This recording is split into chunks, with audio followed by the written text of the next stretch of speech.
The notification pierced through my bedroom darkness at 2 in the morning, dragging me from restless sleep. My phone screen glowed with a message from my parents that would change everything. "Caitlin, we need to inform you that Madison has expressed discomfort with your presence at Thanksgiving dinner. We know you spent $650,000 to save our house, but we must respect her wishes. Please make other arrangements." My fingers trembled as I stared at those cold, businesslike words. No gratitude, no acknowledgement of the sacrifice I'd made just 72 hours ago. I typed back a single word that would mark the end of who I used to be: noted. The memory of that desperate phone call was still fresh when I received their dismissive text.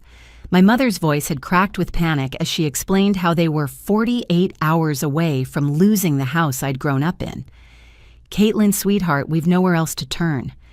The medical bills from your father's surgery combined with some investments that went bad, we need $650,000 or we'll be on the street." Without hesitation, I'd liquidated my entire retirement portfolio, cashed out my investment accounts, and even borrowed against my life insurance policy. At 11 o'clock that night, I'd sat in my financial advisor's office, signing paper after paper, while he tried to talk me out of it. "This will set your retirement back by 20 years, he'd warned, but how could I let my parents become homeless? The wire transfer confirmation came through at midnight. I'd saved them, or so I thought. It wasn't until I was organizing the mountain of financial documents the next day that I noticed something odd. Mixed in with the papers my parents had sent were receipts that didn't match their story. Designer furniture purchases, luxury car lease payments, resort vacation bookings, all dated within the last 2 years, all with Madison's name attached. My stomach churned as I dug deeper. Credit card statements showed a clear pattern: $40,000 for Madison's first boutique that closed after 3 months, $60,000 for her organic juice bar that never opened, $90,000 for her life coaching certification and world travel to find herself, another $70,000 for her failed podcast studio. The numbers kept climbing, each failed venture funded by our parents while they claimed poverty to me. The receipts painted a picture I'd been too blind to see. While I'd been working 70-hour weeks building my career as a financial consultant, scrimping and saving every penny my younger sister had been living like royalty on our parents' dime. They'd been secretly funneling money to her while I paid for groceries during my visits, covered their utility bills when they were short, and never asked for a penny of the college loans I'd taken out myself. I sat surrounded by evidence of their deception, realizing that the medical bills and bad investments were fabrications. The real reason they'd nearly lost the house was that they'd been bankrolling Madison's fantasy lifestyle. They hadn't even tried to hide it well. They simply knew I'd never look. Good, reliable Caitlin would just write the check and save the day. The trust I'd built over 32 years crumbled as I processed receipt after receipt. They'd chosen Madison's comfort over their own roof, then manipulated me into bailing them out. And now, barely 3 days later, they were choosing her again. The morning after receiving that 2 a.m. dismissal, I noticed an unusual silence from my phone. The family group chat, typically buzzing with daily updates and photos, showed no new messages. When I tried to send a good morning greeting, an error message appeared. "You are no longer a participant in this chat." My coffee mug slipped from my fingers, shattering on my kitchen floor. They'd removed me from the family group chat. After everything I'd done, I wasn't even worthy of being included in casual family conversations. 20 minutes later, my phone rang. It was my cousin Bradley, speaking in hushed tones like he was sharing state secrets. "Caitlin, I'm sending you something. Just prepare yourself. Okay, I'm sorry you have to see this." The screenshots arrived in rapid succession. My extended family's group chat had exploded with messages about me, and Madison was leading the charge. I had to put my foot down. Her first message read, "Caitlin has been holding that money over Mom and Dad's heads, making them feel like beggars in their own home. She made Mom cry for hours yesterday, going on and on about how they owe her now." I stared at the screen in disbelief.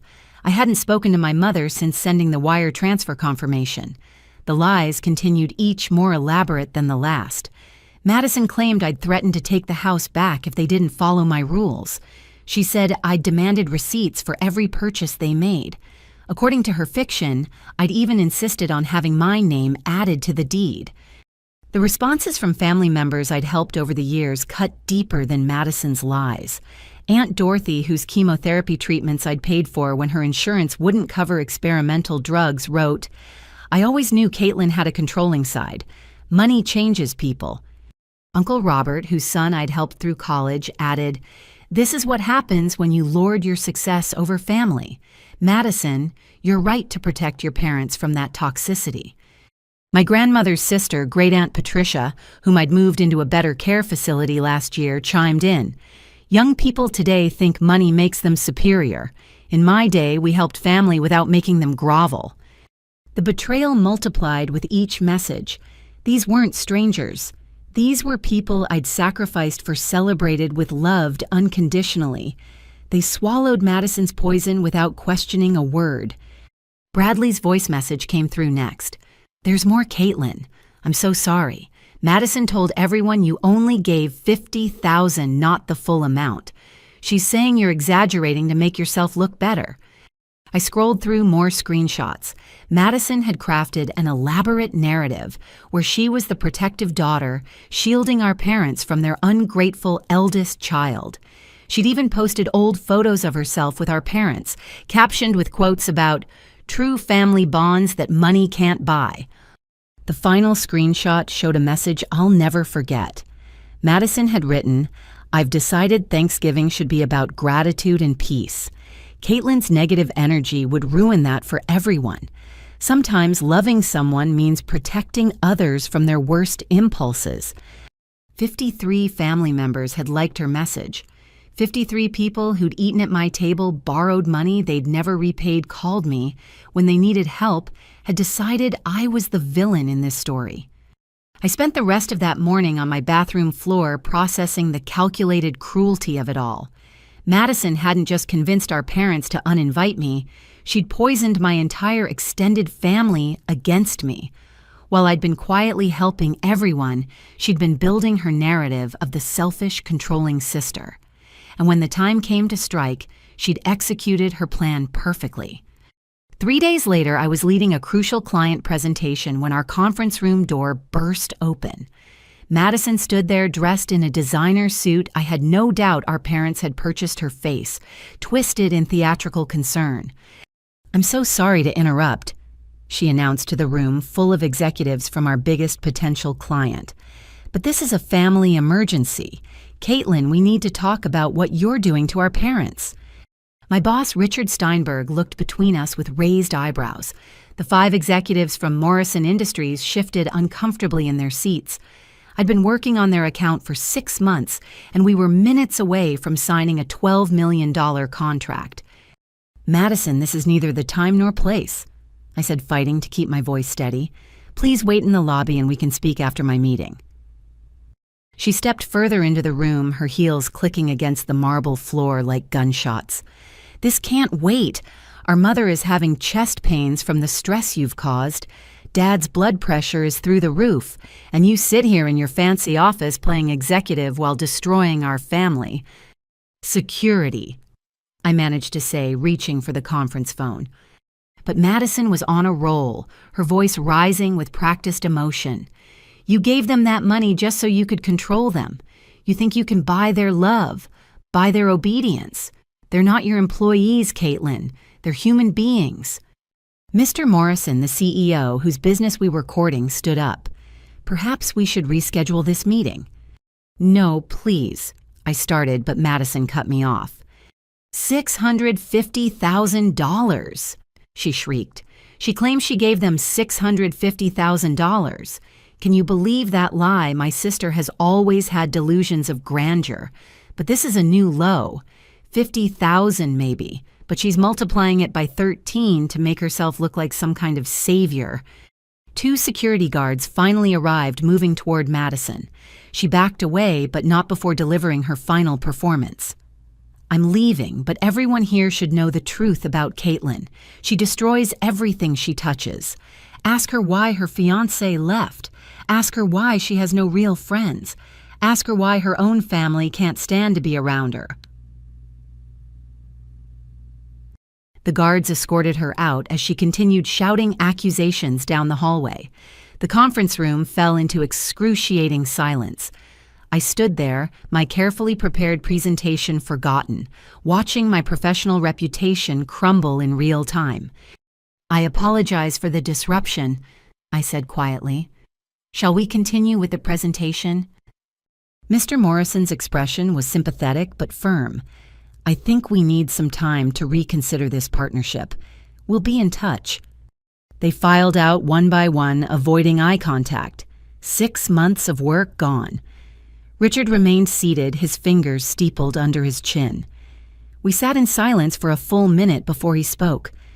"Caitlin, you're one of my best consultants, but I can't have family drama playing out in our offices. Take the rest of the week off. We'll discuss your future here when you return." I nodded, gathering my materials with shaking hands. As I walked to my office, I could feel eyes on me from every cubicle. The whispers had already started. By the time I reached my desk, my phone was buzzing with notifications. Madison had been live streaming the entire confrontation on Instagram. The video showed me from the worst possible angles, looking cold and corporate, while she appeared passionate and concerned. The comments were already pouring in. "Rich sister can't handle the truth." "Money really does corrupt people." "Team Madison all the way." She tagged our company, ensuring maximum visibility. Within an hour, the video had thousands of views and hundreds of shares. My professional reputation, built over a decade of 80-hour weeks and sacrificed weekends, was being destroyed in real time. I sat in my office watching the view count climb, realizing Madison's ambush had been meticulously planned. The timing during my biggest deal, the live streaming, the theatrical performance. Nothing was spontaneous. She'd researched when my important meeting was scheduled. She'd practiced her lines. She'd even worn an outfit that would look good on camera. This wasn't just about Thanksgiving anymore. Madison was systematically dismantling every aspect of my life, and she was doing it with surgical precision. That night, I sat in my home office, surrounded by bankers' boxes, searching for any legal documentation that might help me recover the money I'd given my parents. If I was going to lose my job and my family, I at least needed to protect what was left of my financial future. As I sorted through years of tax returns and investment statements, a single document caught my eye. It was a letter from a law firm dated 7 years ago, addressed to me but sent to my parents' house. I'd never seen it before. The letter referenced Eleanor Whitman's irrevocable trust and my status as sole beneficiary upon reaching the age of 25. My hands stilled. Grandmother Eleanor had died when I was 15. I remembered the funeral, the grief, the way she'd whispered, "Take care of yourself first," as her final words to me, but a trust fund. This was the first I'd heard of it. I immediately called Thomas Chen, a private investigator recommended by my colleague. Despite the late hour, he agreed to meet me the next morning. By noon the following day, he'd uncovered a paper trail that left me speechless. The Eleanor Whitman Trust had been established with $2.8 million. My grandmother, who'd built a successful chain of bakeries from nothing, had left everything to me, her eldest grandchild. The trust documents were explicit. My parents would serve as trustees only until I turned 25, at which point all assets would transfer to me automatically. I was now 32. For 7 years, my parents had been illegally controlling money that belonged to me. Thomas spread financial statements across his desk. "They've been quite clever about it," he said, pointing to various transactions. "They never touched the principal, which would have triggered automatic notifications, but the interest and investment returns. Those they've been siphoning off systematically." The numbers made me dizzy. The trust had been earning between 8 and 12% annually. We were talking about hundreds of thousands of dollars that should have been mine, instead funding Madison's ventures and my parents' lifestyle. "There's more." Thomas continued pulling out another set of documents. These withdrawals match exactly with the failed businesses you told me about. Every time Madison started a new project, there was a corresponding withdrawal from the trust's earnings. Your parents weren't funding her with their money. They were funding her with yours. I studied the dates. Madison's boutique, $40,000 withdrawn from my trust. The juice bar, $60,000 from my trust. The world travel and life coaching certification, $90,000 from my trust. Every single time I thought my parents were spoiling Madison, they'd actually been stealing from me to do it. Can we prove Madison knew? I asked. Thomas smiled grimly and produced a series of emails. Your sister isn't as clever as she thinks. She sent multiple emails to your parents referencing Caitlin's pot of gold and reminding them that what she doesn't know won't hurt her.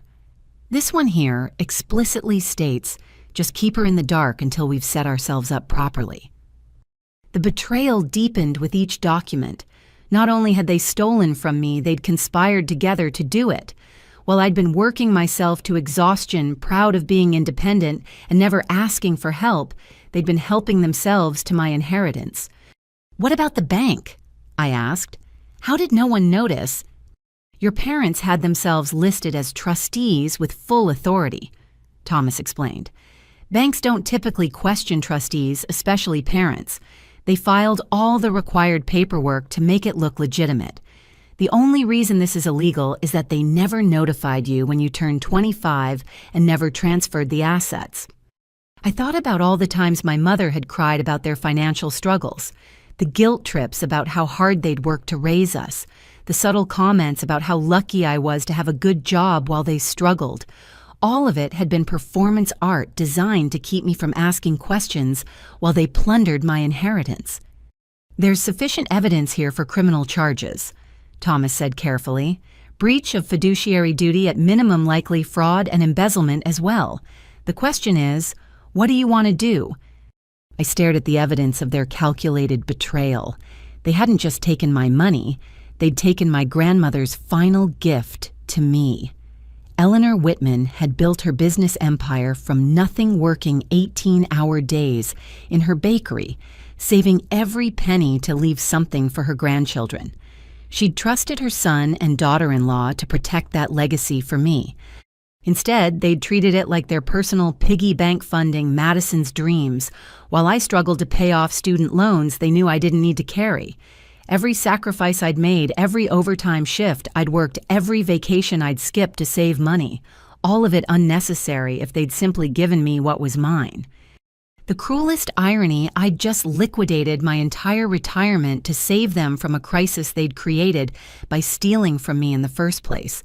They'd taken my inheritance, spent it on Madison, nearly lost their house as a result, then manipulated me into bankrupting myself to save them.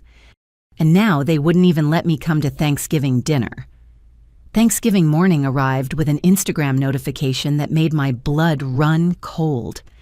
Madison had posted a series of photos from our parents' house, each one carefully curated to twist the knife deeper. The dining room table was set with grandmother Eleanor's china, the pieces I'd been promised since childhood. The kitchen counter displayed all the traditional dishes I usually prepared, but it was the final photo that stopped my heart. Marcus stood beside Madison in our parents' living room, his arm wrapped around her waist, both of them beaming at the camera. My ex-fiancé, the man I'd planned to marry just 8 months ago, was spending Thanksgiving with my family as my sister's new boyfriend. The caption read, "Grateful for new beginnings and authentic love. Sometimes the best things come when you stop trying to control everything and just let life flow." I sank onto my couch phone, trembling in my hands. Marcus and I had been together for 5 years. We'd picked out engagement rings together. We'd put a deposit on a venue. Then suddenly, he'd called off the wedding, claiming he needed to find himself. Now I understood what he'd actually been looking for. My neighbor, Mrs. Chen, knocked on my door an hour later, her face full of concern. "Caitlin, dear, I thought you should know. Your young man is at your parents' house, but he's with your sister. I'm confused." The texts began flooding in from other neighbors who'd seen Marcus's car in the driveway. Each message felt like another betrayal. These people had watched me grow up, had celebrated my engagement, had consoled me through the breakup. Now they were witnessing my humiliation in real time. I called my friend Sarah, trying to keep my voice steady. "Did you know about Marcus and Madison?" Her silence spoke volumes before she finally answered. "I suspected something a few months ago. I saw them having coffee downtown. When I asked Madison about it, she said she was counseling him through your breakup. I wanted to tell you, but I had no proof." The timeline clicked into place with sickening clarity. Marcus had started pulling away right around the time I'd been working overtime on a major project. Madison had suddenly become interested in visiting me at work, something she'd never done before. She'd been scoping out my life, identifying my vulnerabilities, and moving in for the kill. Another Instagram story popped up. This time it was a video of Madison wearing the sapphire ring that had belonged to grandmother Eleanor, the one that was supposed to pass to the eldest granddaughter. She flashed it at the camera while Marcus kissed her cheek. "Some traditions are meant to be broken," Madison's voice sang out. "This ring looks better on a hand that knows how to hold on to love instead of pushing it away with control issues." The comments poured in from family, friends, and relatives. "You two are perfect together." "Madison, you're glowing." "Marcus upgraded for sure." Each comment felt like an endorsement of my erasure from the family. Then came the text from Marcus himself. "Caitlin, I hope you can be happy for us. Madison showed me what real unconditional love looks like. No spreadsheets, no 5-year plans, no constant pressure to be perfect, just acceptance. I'm finally free to be myself." I wanted to scream. The spreadsheets he mocked were budgets I'd created to save for our wedding, since he'd spent his savings on cryptocurrency that crashed. The 5-year plan was something we'd created together during premarital counseling. The pressure to be perfect was me asking him to keep a job for longer than 6 months. Another text followed. "By the way, Madison told me about your trust fund. It's sad that you've been lying to everyone about being self-made. At least now people know the truth about your success." My hands clenched. They'd twisted even this discovery into ammunition against me. Madison was spreading the narrative that I'd known about the trust all along, that I'd been pretending to struggle while sitting on millions. The truth, that they'd stolen from me for 7 years, was conveniently omitted. Mrs. Chen returned an hour later with updates from the neighborhood watch. "Your mother is telling everyone how grateful she is that Madison brought Marcus into the fold. She called him the son she never had. I'm sorry, dear. This must be so painful." The irony wasn't lost on me. My parents had gained a son while losing their daughter, and they seemed perfectly content with the trade. Marcus, who'd contributed nothing but broken promises and empty dreams, was now the golden child by association with Madison. As the day progressed, more photos appeared. Madison in an apron I'd given my mother carving the turkey I'd usually prepare. Marcus pouring wine from the special bottles I'd gifted my parents last Christmas. The two of them slow dancing in the living room where I'd announced my engagement 2 years ago. Every image was perfectly staged to show Madison living the life I was supposed to have. She wasn't just taking my place at the table, she was systematically replacing me in every family role and tradition. The devoted daughter, the one bringing home a partner, the keeper of family heirlooms, the host of gatherings. My phone rang. It was my father. For a moment, hope fluttered that he might be calling to make things right. Instead, his voice was cold and formal. "Caitlin, we need you to stop spreading lies about the trust fund. Marcus told us what you said. It's beneath you to make up stories just because your sister found happiness. We raised you better than this." The line went dead before I could respond. They'd completed the circle. Not only had they stolen from me, not only had they cast me out, but now they were gaslighting me into being the villain of the story. Madison had given them the perfect narrative, the bitter, lying older sister who couldn't handle her younger siblings' happiness. I sat in my empty apartment surrounded by the evidence of their betrayal, while 5 miles away my family celebrated Thanksgiving with my ex-fiancé and the sister who'd orchestrated my downfall. The turkey I'd ordered weeks ago sat untouched in my refrigerator.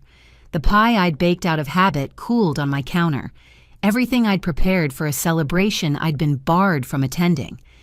But as I looked at Thomas Chen's investigative report on my coffee table, a different kind of satisfaction began to build. They thought they'd won. They thought I'd quietly accept my exile and let them rewrite history. They had no idea that while they were performing their happy family charade, I was preparing to expose every lie, every theft, every betrayal. Madison might be wearing my grandmother's ring today, but she wouldn't be wearing it for long. The Monday after Thanksgiving, I sat in the law offices of Hartley Brennan and Associates, watching as attorney Jessica Hartley's expression grew increasingly grim with each document she reviewed. Thomas Chen had recommended her as the best financial fraud attorney in the state, and her reputation for taking down family con artists was legendary. "This is one of the most comprehensive cases of family fraud I've seen," she said, organizing the evidence into neat stacks. "But Caitlin, I need to warn you about something else we've discovered." She pulled out a new folder that made my stomach drop. "Your parents didn't just steal from the trust. They've been committing identity theft for years." The credit reports she spread before me showed a disaster I'd been completely unaware of. 14 credit cards opened in my name over the past 5 years, personal loans totaling $380,000, business credit lines for ventures I'd never heard of, all of them in default or near default. "How did I not know about this?" I whispered, staring at the carnage of my credit history. "They had everything sent to a P.O. box," Jessica explained. "They used your social security number, your employment information, even forged your signature. Look at this application date. It's when you were traveling to Singapore for that business conference. They knew you'd be unreachable." Each page revealed new violations. They'd used my excellent credit score to secure loan after loan funding Madison's failed businesses and their own spending sprees. The debt they'd accumulated in my name was staggering. This loan here, Jessica pointed to one document, was supposedly for a food truck business. The LLC is registered under your name, but the operating address, it's Madison's apartment. She's been running businesses under your identity. My hands shook as I recognized Madison's handwriting on the applications. She hadn't just known about the fraud, she'd been an active participant. While I'd been building my career honestly, she'd been building her schemes on the foundation of my stolen identity. "There's more," Jessica continued relentlessly. "The IRS has been trying to reach you about unreported income from these businesses. Your parents have been intercepting the notices. You're currently under investigation for tax evasion on income you never received from businesses you never ran." The room spun. This went beyond family betrayal. This was systematic, premeditated destruction of my entire financial life. While I'd been focused on the emotional pain of being excluded from Thanksgiving, they'd been betting I'd never discover the extent of their crimes. "Can we prove all this?" I asked. Jessica smiled for the first time. "Not only can we prove it, but the FBI is already investigating. Once I file these reports, your parents and Madison will be facing federal charges. Identity theft, wire fraud, tax fraud, credit fraud. We're talking about serious prison time." She pulled out another document. "This email chain we found is particularly damning. Madison explicitly tells your parents, 'Keep Caitlin busy with her job while we set up the infrastructure. By the time she notices, we'll be untouchable.' Your mother responds, 'Just make sure nothing comes to the house. She still checks our mail when she visits.'" The premeditation was staggering. Every Sunday dinner I'd attended, every holiday I'd celebrated with them, they'd been actively destroying my life behind my back. When my mother had hugged me and told me how proud she was of my success, she'd been planning her next fraud. When my father had given me advice about saving for retirement, he'd been draining accounts in my name. "What about the trust fund?" I asked. "That's actually the easiest part," Jessica said.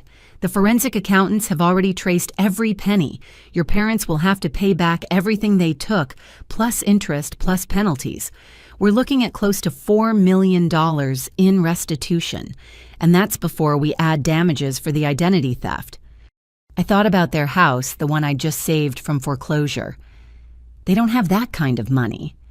"No, but they have assets. The house, their retirement accounts, vehicles. Everything will be liquidated. And Madison. Those failed businesses may not have made money, but she's been living quite well. That luxury apartment, the designer goods, the jewelry, all purchased with stolen funds, all recoverable. Jessica leaned forward. Caitlin, I need to ask you something important. Once we file these charges, there's no going back. Your parents will likely face 5 to 7 years in federal prison. Madison could get up to 10 years as the primary perpetrator of the identity theft. Are you prepared for that?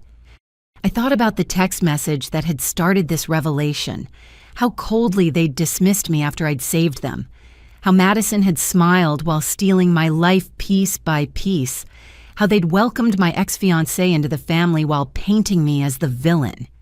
File everything, I said firmly. They made their choice when they decided I was worth less than money. Now they can face the consequences. Jessica nodded approvingly. There's one more thing. Given the evidence of premeditation and the likelihood they'll try to flee or hide assets, we're requesting an emergency asset freeze. By tomorrow morning, every account they have access to will be locked down. As I signed the paperwork authorizing the legal assault, I felt something I hadn't expected: relief. For years, I'd carried the weight of being the responsible daughter, the one who fixed everything, who never complained, who gave endlessly. Now I understood why it had never been enough. You can't fill a bucket with no bottom, and my family had been nothing but a void, consuming everything I gave while secretly taking even more. When will they know? I asked. The asset freeze will hit tomorrow. The FBI will serve warrants by end of week. I suggest you prepare for significant backlash. Do you have somewhere safe to stay? I thought about my empty apartment now, understanding why Marcus had really left. He'd seen an easier path with Madison, one paved with stolen money and no accountability. Let them have each other. They deserved the future they'd built on lies and theft. I'll be fine, I said. For the first time in my life, I'm going to be just fine. As I left the law office, my phone buzzed with another Instagram post from Madison. She was showing off a new designer purse captioned, "Some sisters are jealous of success. I'm just grateful for parents who believe in my dreams." I smiled grimly. By tomorrow, those parents would have their accounts frozen. By next week, they'd be in federal custody. And that purse, it would be evidence in a federal fraud case. Madison thought she'd won by taking my place at Thanksgiving dinner. She had no idea she'd actually carved herself a seat at a very different kind of table, the defendant's chair in federal court. 2 days after filing the federal charges, I received a call from a number I didn't recognize. The voice on the other end was deep, steady, and hauntingly familiar. "Caitlin, it's Jason, my brother."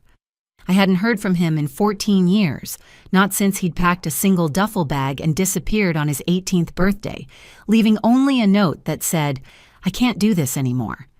My parents had painted him as ungrateful, unstable, a failure who couldn't handle family responsibilities.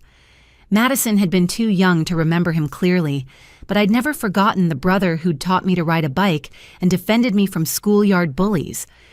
"Jason," my voice cracked. Where have you been?" "I've been watching Caitlin. I saw Madison's live stream from your office. I've been waiting for you to finally see what I saw 14 years ago." We arranged to meet at a coffee shop downtown. I barely recognized the man who walked in. The skinny teenager had become a successful-looking professional in a well-tailored suit. His face was older, harder, but his eyes still held the kindness I remembered. "You look good," I said inadequately. "So do you, considering what they're putting you through." He sat down, placing a thick folder on the table between us. "I've been waiting for this moment for years, waiting for you to be ready to hear the truth." "What truth, Jason? Why did you leave?" His jaw tightened. "Because I discovered what they were doing to Uncle Carl." Uncle Carl, our mother's brother who died by suicide when I was 20. The family tragedy no one discussed. My hands went cold. "Uncle Carl didn't just have financial problems," Jason continued. "Our parents systematically destroyed him. I found the paperwork when I was 17. They'd done the same thing to him that they're doing to you now. Identity theft, fraudulent loans, gaslighting when he tried to confront them. They drove him to bankruptcy and madness. I stared at the documents Jason spread before me, loan applications in Uncle Carl's name with my mother's handwriting, credit cards he'd never applied for, business ventures he'd never started. The pattern was identical to what they'd done to me. When I confronted them, Jason said they convinced the family I was having a mental breakdown, said I was making up conspiracy theories. Sound familiar? I had two choices: stay and end up like Uncle Carl, or run and protect myself. But why didn't you warn me? Pain flashed across his face. I tried. Do you remember the birthday card I sent you when you turned 21? The one that said, "Always verify before you trust." The letter I mailed when you got engaged, warning you to keep your finances separate. Every attempt I made, they intercepted or twisted. They told everyone I was harassing the family. He pulled out more papers. I've been building a case for years, hiring investigators, documenting their patterns. Look at this. Cousin Marie's bankruptcy 5 years ago. They were behind it. Aunt Dorothy's mysterious debt that you helped pay off. Check whose name was really on those loans. The scope of my parents' crimes expanded before my eyes. They weren't just con artists who'd targeted their children. They were serial predators who'd been destroying family members for decades. Each victim had been isolated, discredited, and ultimately ruined, while the rest of the family was manipulated into compliance. There are others, Jason said quietly. 3 cousins who cut contact with the family, a great aunt who died penniless despite inheriting wealth. All of them discovered what our parents really are. All of them were branded as crazy or ungrateful when they tried to expose it. How did they get away with it for so long? Because they're smart about choosing victims. They pick the successful ones, the ones with good credit and stable incomes. They act loving and supportive while secretly destroying you. By the time you notice, you're too deep in debt and too isolated to fight back. Uncle Carl tried to prosecute, but who believes the mentally unstable brother over the respectable suburban couple? Jason leaned forward. But you're different, Caitlin. You have something none of their other victims had: evidence and timing. The FBI is already involved. The pattern is documented, and most importantly, you're not alone anymore. He introduced me to his lawyer, David Brennan, who'd been working with Jessica Hartley behind the scenes. We've been preparing for this day, David explained. Jason always believed eventually they'd overreach and target the wrong person. When Jessica called about your case, we knew it was time. The network Jason had built was impressive. Former victims willing to testify, financial forensics experts who'd traced decades of fraud, even a criminal psychologist who'd studied the patterns of family financial predators. Madison is the key, Jason explained. She's sloppy where our parents are careful. Her ego makes her document everything on social media. Those posts where she brags about her lifestyle, we've matched every purchase to fraudulent transactions. That live stream at your office, she inadvertently confessed to multiple crimes on camera. I thought about Madison's carefully curated online presence. Every designer bag, every luxury vacation, every failed business venture proudly displayed. She'd been building her own prosecution case with every post. There's something else, Jason said carefully. I've been in contact with Marcus's family. Turns out Madison has been bleeding him too. She's convinced him to take out loans for her new business venture. His parents are worried but didn't know how to approach you. Another piece clicked into place. Madison hadn't just stolen my fiancé for emotional revenge. She'd acquired a new financial victim. Marcus, who'd always been terrible with money, was probably signing documents he didn't understand, just as I once had. What's our next move? I asked. We go public, Jason said. Not in a sensational way, but strategically. There's a reporter who specializes in family fraud cases. She's been investigating our parents for months. Once the arrests happen, the story breaks. Every victim gets their vindication. Every family member who enabled them faces the truth. I looked at my brother, this stranger who'd been protecting me from afar for over a decade. I'm sorry I didn't see it sooner. I'm sorry you had to face this alone. You weren't ready then, he said simply. You needed to become who you are now. Successful enough to survive their betrayal, strong enough to fight back. I just wish it hadn't cost you so much." As we prepared to leave, Jason pulled out one last document. "There's a victim fund being established. Once the assets are recovered and liquidated, every person they defrauded will be compensated. Uncle Carl's daughter will finally get her father's inheritance. Cousin Marie can rebuild, and you'll get back everything they stole plus damages." "It's not about the money anymore," I said. "No," Jason agreed. "It's about justice and making sure they never do this to anyone again." That night, I sat with Jason in my apartment sharing stories of the years we'd lost. He told me about building his tech company from nothing, about the family he'd created with his wife and 2 children I'd never met. I told him about my career, my dreams, the life I'd built despite our parents' sabotage. "Do you regret leaving?" I asked. "I regret leaving you," he said. "But staying would have killed me just like it killed Uncle Carl. Sometimes the only way to love yourself is to walk away from people who claim to love you while destroying you." As he prepared to leave, promising to return the next day with more evidence, I realized something profound. Madison had thought she was isolating me by turning the family against me. Instead, she'd freed me to find my true family, the brother who'd been guarding me from the shadows, the professionals who'd believed my story, the friends who'd stood by me despite the lies. The family I'd lost at Thanksgiving was nothing compared to the alliance I was building now. And unlike my parents' foundation of lies, ours was built on truth, justice, and the kind of loyalty that doesn't require payment. While I'd been building my legal case and reuniting with Jason, my former family had been celebrating their perceived victory. What they didn't know was that my friend Sarah had attended their Thanksgiving dinner as a +1 of their neighbors strategically positioned to gather intelligence. The day after my meeting with Jason, she showed up at my apartment with a flash drive and an expression of disgusted fury. "You need to see this," she said, plugging the drive into my laptop. "I recorded everything on my phone. They had no idea I was your friend. Your parents never paid attention to your life enough to recognize me." The video started innocuously enough. The dining room table laden with food, family members chatting, Madison playing hostess in an apron embroidered with "Blessed and Grateful," an anniversary gift I'd given our mother 5 years ago. But as the meal progressed, the conversation turned to me and the mask slipped completely off. Madison, slightly drunk on wine, was holding court at the head of the table. "You should have seen Caitlin's face when security dragged me out." She laughed, gesturing dramatically, like she'd seen a ghost, all those executives watching their perfect consultant fall apart. "I bet she's never getting that promotion now." The family members laughed along, each adding their own cruel observation. Aunt Dorothy chimed in. "She always thought she was better than everyone with that fancy job. About time someone took her down a peg." My mother nodded approvingly.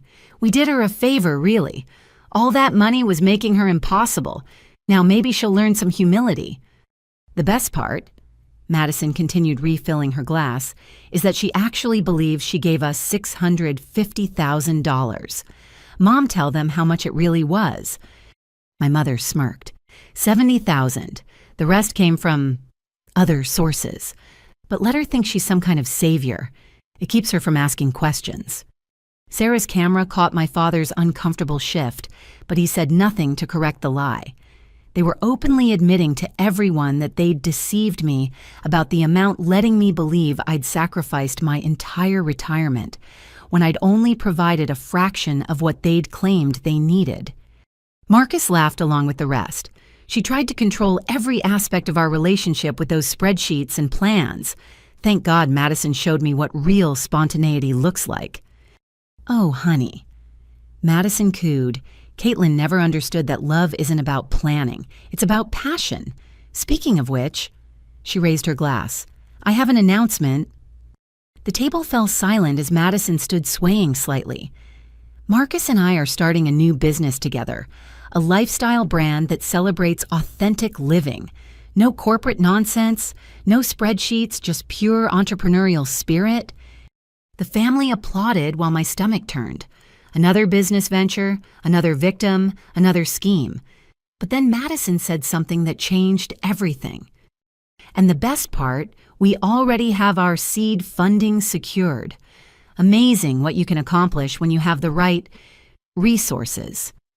She winked at my parents, who smiled knowingly.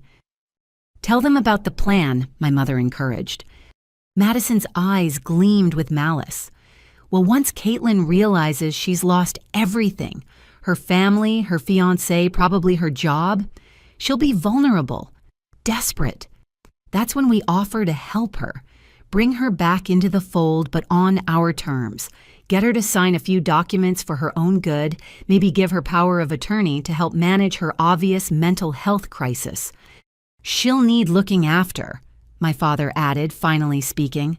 After all, someone who gives away their entire savings clearly isn't mentally stable. We'll be doing her a favor by taking control of her finances. The table murmured agreement while Sarah's camera captured every word.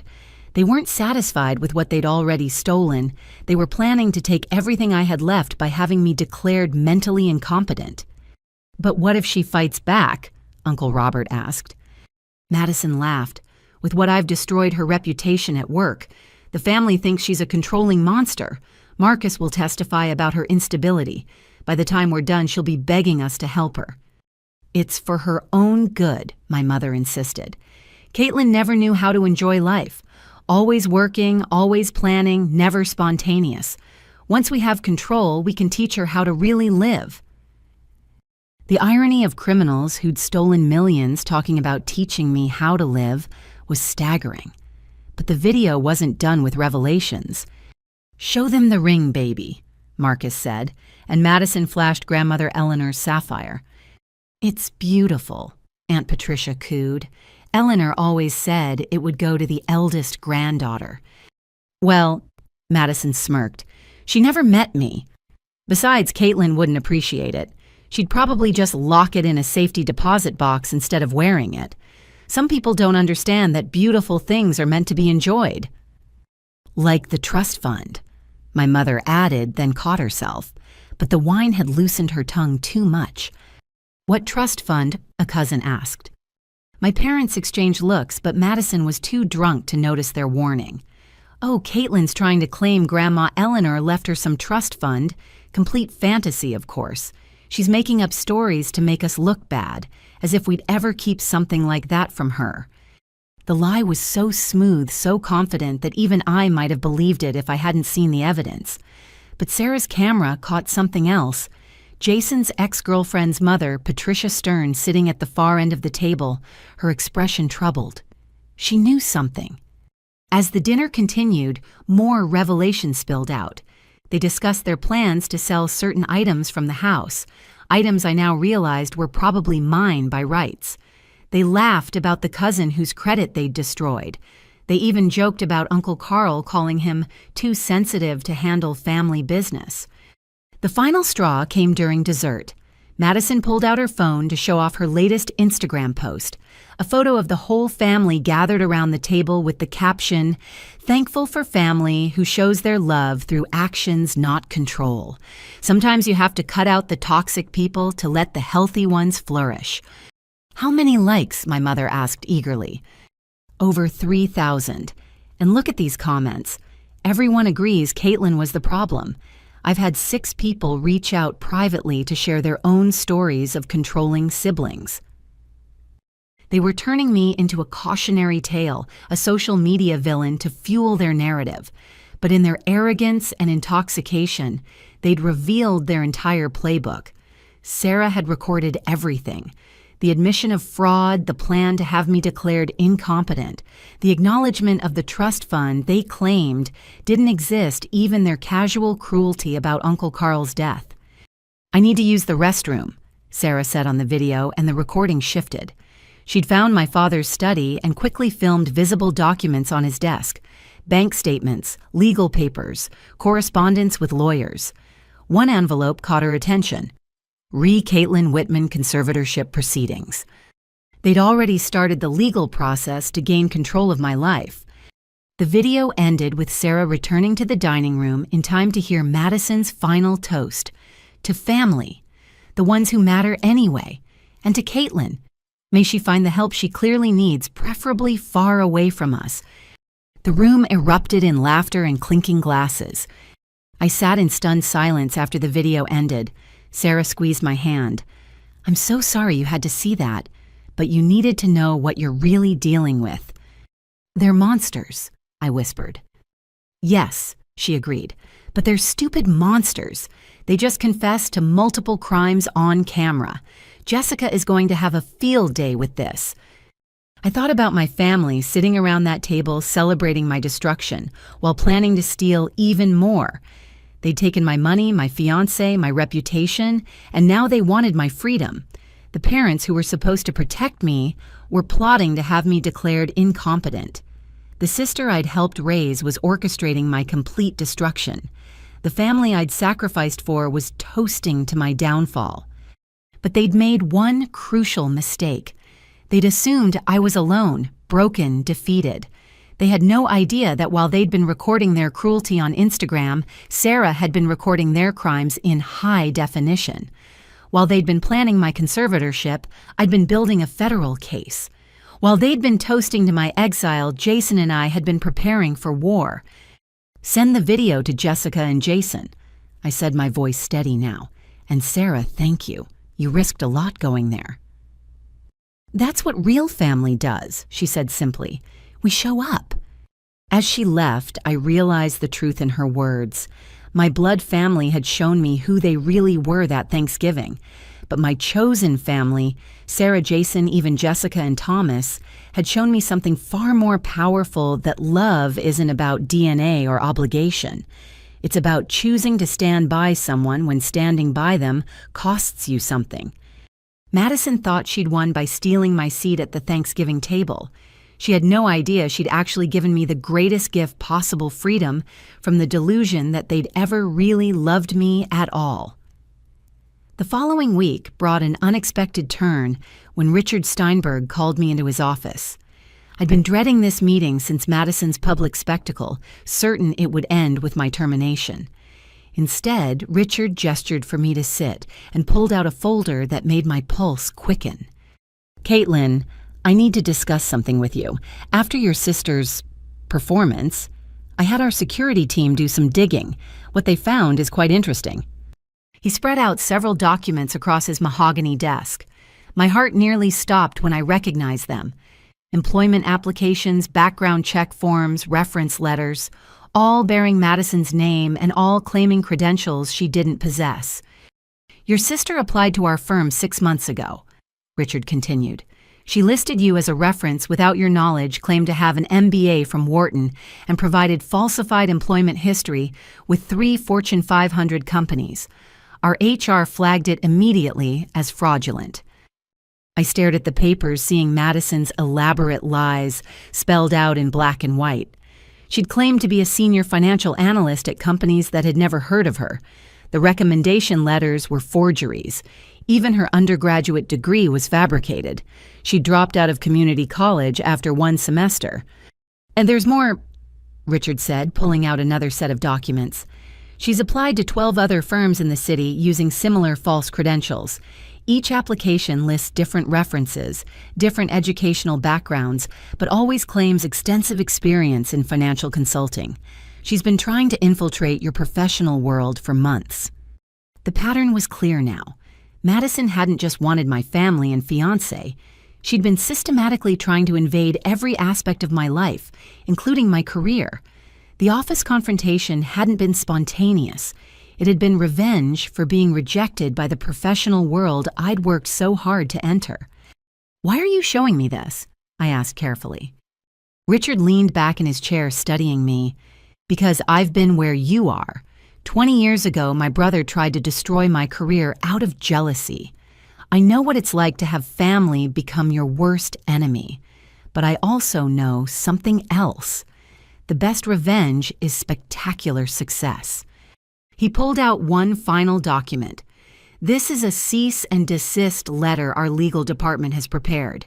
If Madison comes within 500 feet of our building, she'll be arrested. If she continues to use fraudulent credentials claiming association with our firm, we'll prosecute. But that's not why I really called you in. Richard stood and walked to his window overlooking the city. The Morrison Industries deal isn't dead. In fact, Charles Morrison called me personally after your sister's stunt. He was impressed by how you handled yourself under extreme pressure. He said anyone who could maintain composure during that level of personal attack was exactly the kind of person he wanted managing his accounts. My hands trembled as I processed this reversal. He still wants to work with us. With you specifically. But there's a condition. He wants to know you have the full support of this firm, so I'm prepared to make you an offer. Richard returned to his desk and slid a contract across to me. Senior partner, your own team, and full autonomy over your accounts. The youngest senior partner in our firm's history. I stared at the contract, seeing a salary that would make recovering from my financial losses much easier. But more than that, I saw vindication. Madison had tried to destroy my career, and instead she'd inadvertently advanced it. There's one more thing, Richard added. Morrison Industries isn't the only one who took notice. 3 other major clients have specifically requested you handle their accounts. They said they want someone who's been tested by fire and didn't break. I thought about the humiliation I'd felt that day, the whispers from colleagues, the fear that everything I'd built was crumbling. Now those same colleagues would be reporting to me. Your sister's performance was actually caught on our security cameras as well, Richard mentioned casually. High-definition multiple angles. Our legal team has been wondering if it might be useful for any proceedings you might be involved in. Another gift. Corporate-grade security footage would be invaluable for the criminal case. I don't know what to say, I managed. Say yes, Richard smiled. Then get back to work. Morrison wants to sign by end of week, and I have full confidence you'll close the deal. As I left his office contract in hand, I passed the conference room where Madison had staged her attack. The space that had seemed like a crime scene now felt like a battlefield where I'd unknowingly won. Every colleague I passed offered congratulations. News of my promotion had already spread. That evening, I called Jason to share the news. He laughed a sound I was still getting used to hearing again. She handed you the perfect lawsuit for defamation and career interference. Between the live stream and the security footage, we can prove damages and malicious intent. Jessica's adding it to the civil suit. How much are we talking about? With your promotion as evidence of what your career trajectory should be, millions. Madison didn't just fail to destroy you, she's going to fund your future success. I thought about the irony. Madison had spent her life failing at businesses funded by stolen money. Her first successful venture would be inadvertently financing my rise to the top of my field. Marcus called while I was reviewing the Morrison presentation. I almost didn't answer, but curiosity won. His voice was different, strained, uncertain. Caitlin, I think I've made a terrible mistake. Madison, she's not who I thought she was. She's been pressuring me to take out business loans, and my parents found some concerning documents. That's not my problem anymore, Marcus. I know. I wanted to warn you. She keeps talking about some plan for after the holidays. Something about having you declared incompetent I thought you should know. Already handled, I said coolly. And Marcus, you might want to check your credit report and maybe hire a lawyer. The silence on his end stretched before he whispered, "What have I done?" You traded a partner who tried to protect your financial future for one who's actively destroying it. Good luck with that spontaneity you wanted so much. I hung up without waiting for a response. Marcus had chosen his path, and now he could walk it alone. The next morning brought more good news. 3 of Madison's fraud victims had come forward after seeing her live stream go viral. They recognized their con artist and were eager to cooperate with authorities. Each had documentation of her schemes, adding to our ever-growing pile of evidence. Patricia Stern, who'd looked troubled at Thanksgiving dinner, reached out through Jason. She'd been suspicious of my parents for years and had quietly documented inconsistencies in their stories. Her records included photos of documents she'd seen in their home, including references to my trust fund dating back years. By week's end, I'd closed the Morrison deal and 2 others. My new team was in place. My office had been upgraded to a corner suite, and my professional reputation had not only recovered, but soared. The woman who'd walked into work the Monday after Thanksgiving, broken and humiliated, was gone. In her place stood someone harder, smarter, and infinitely more powerful. Madison had wanted to prove she was better than me. Instead, she'd proven that sometimes your enemies do you the greatest favor by forcing you to discover your own strength. She'd aimed to destroy my career and accidentally launched it into the stratosphere. But the best part, she had no idea what was coming. While Madison was posting inspirational quotes about authenticity and new beginnings, federal agents were preparing warrants. While she was planning her lifestyle brand with my ex-fiancé, asset freezes were being processed. While she was wearing my grandmother's ring and sleeping in sheets bought with stolen money, the walls were closing in. Richard had been right. The best revenge wasn't anger or retaliation. It was spectacular success achieved while your enemies were still celebrating their imaginary victory. 2 weeks after my promotion, the arrests happened. Federal agents descended on my parents' house at 6 a.m, serving warrants for fraud, identity theft, embezzlement, and conspiracy. A neighbor caught the whole thing on their doorbell camera. My mother in her bathrobe screaming about persecution, my father silent and gray-faced as they were led away in handcuffs. Madison's arrest at her luxury apartment was even more dramatic. She'd attempted to flee through the back entrance but was caught in the parking garage. The designer bags she'd tried to take with her were seized as evidence, each one purchased with stolen funds. By noon, the story had broken across local news. Reporter Dana Chen, who'd been investigating financial fraud for years, had the exclusive. She'd worked with Jason for months, gathering evidence and interviewing victims. The segment that aired was devastating in its thoroughness. A shocking pattern of family fraud spanning decades. Dana began standing outside my parents' house.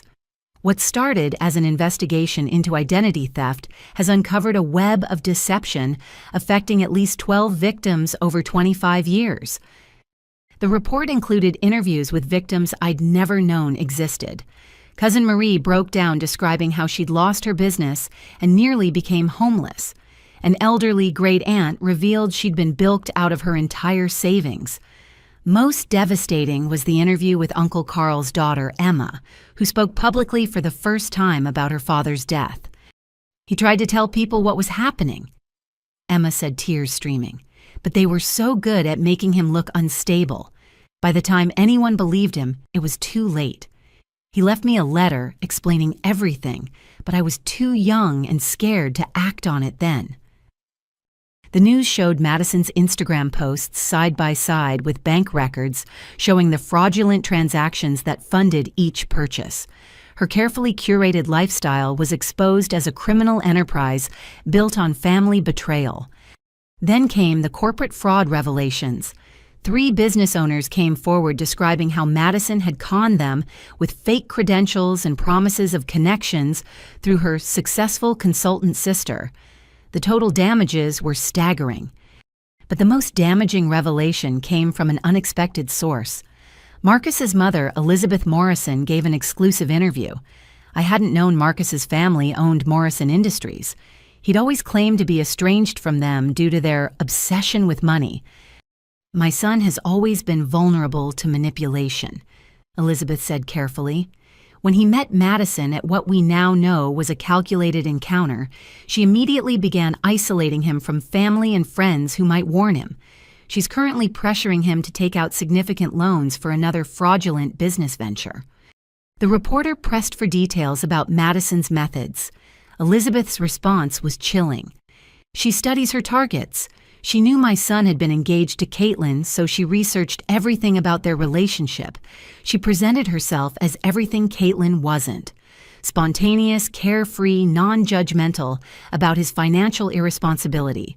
It was a carefully crafted persona designed to exploit his weaknesses.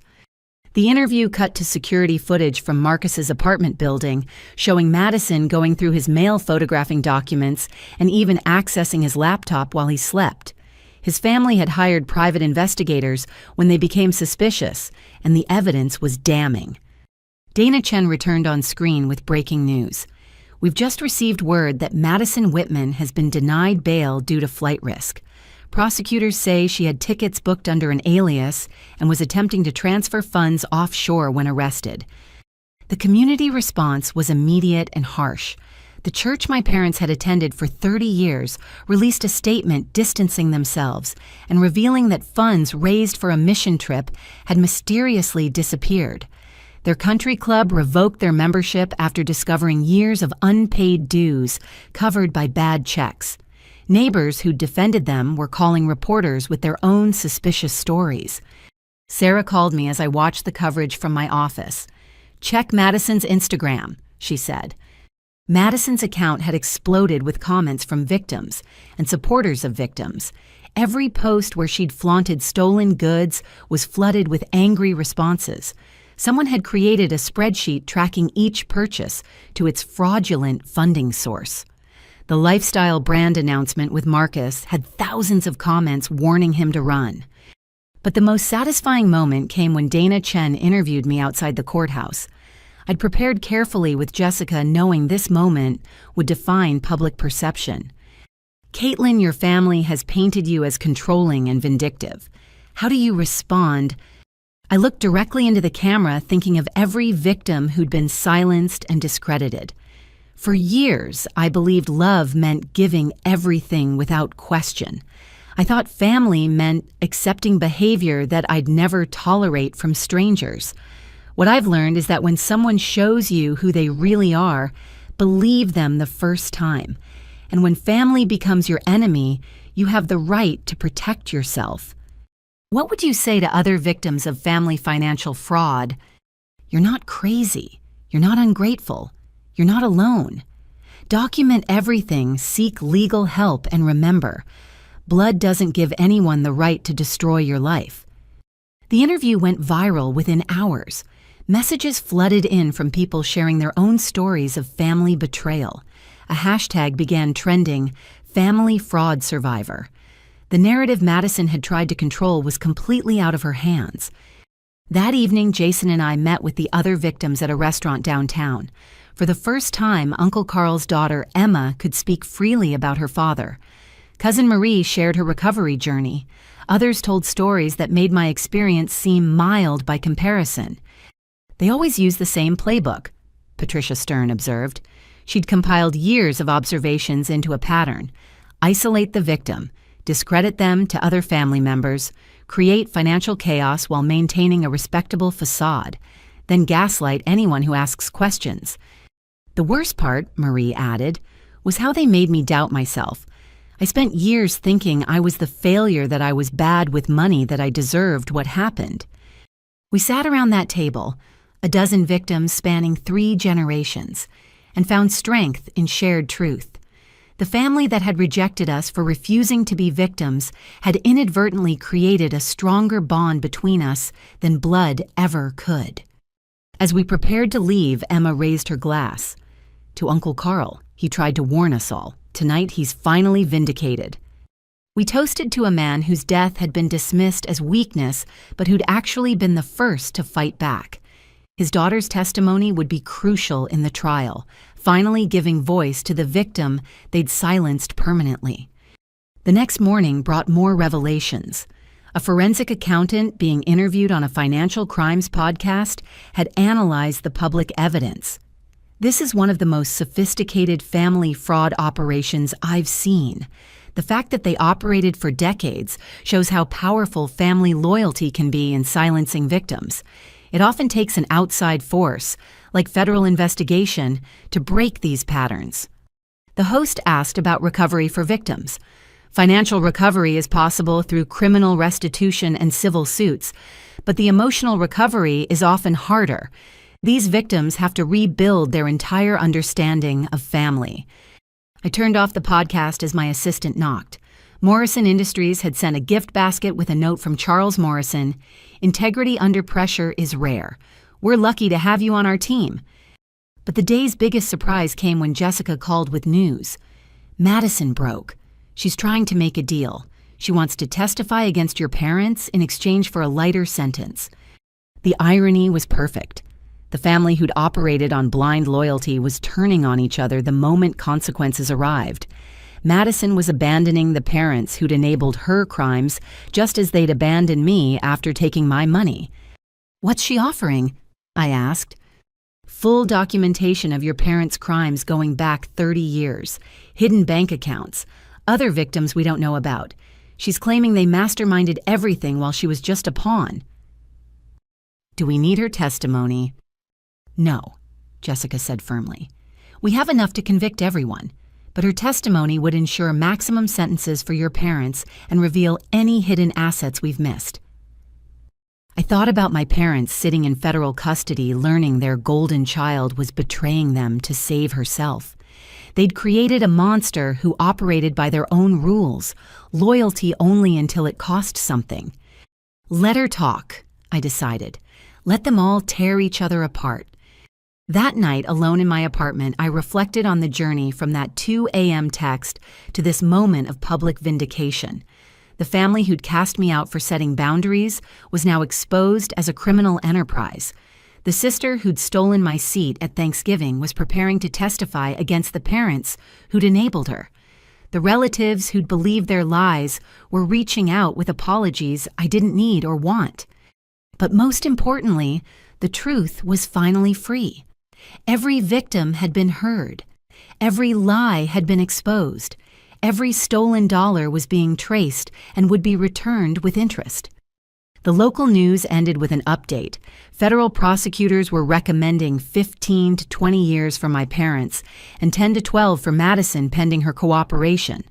The reporter noted this was one of the harshest sentences ever recommended for family financial fraud, reflecting the decades of damage and multiple victims. I turned off the television and opened my laptop to find hundreds of emails from family fraud victims around the world.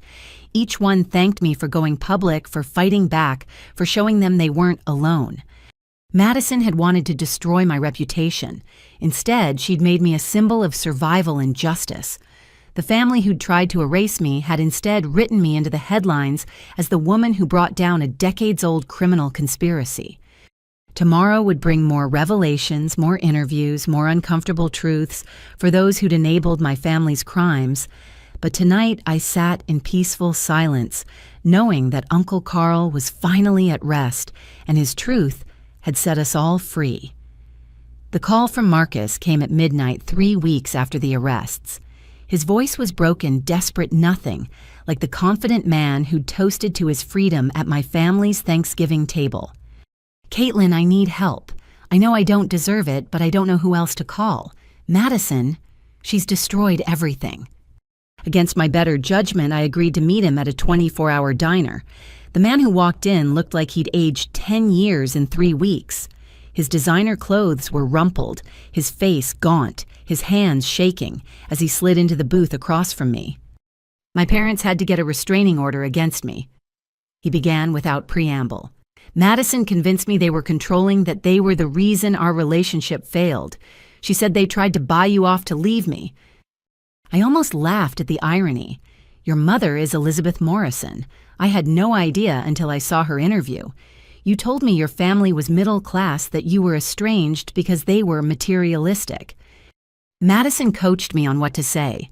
She said rich people like you would never respect someone who came from money but didn't earn it themselves. She helped me craft this whole identity as a self-made man struggling against family expectations. The layers of deception were staggering. "So everything about your background was a lie?" "Everything. My parents offered to pay for our wedding. I told you they couldn't afford to help. They wanted to buy us a house as a wedding gift. I said they were trying to control us with money. Every fight we had about finances, Madison was feeding me lines the whole time." He pulled out his phone, showing me message after message between him and Madison dating back over a year. She'd been coaching him on how to undermine our relationship long before I knew she existed in his life. "Look at this one," he said, scrolling to a conversation from 6 months before our wedding was called off.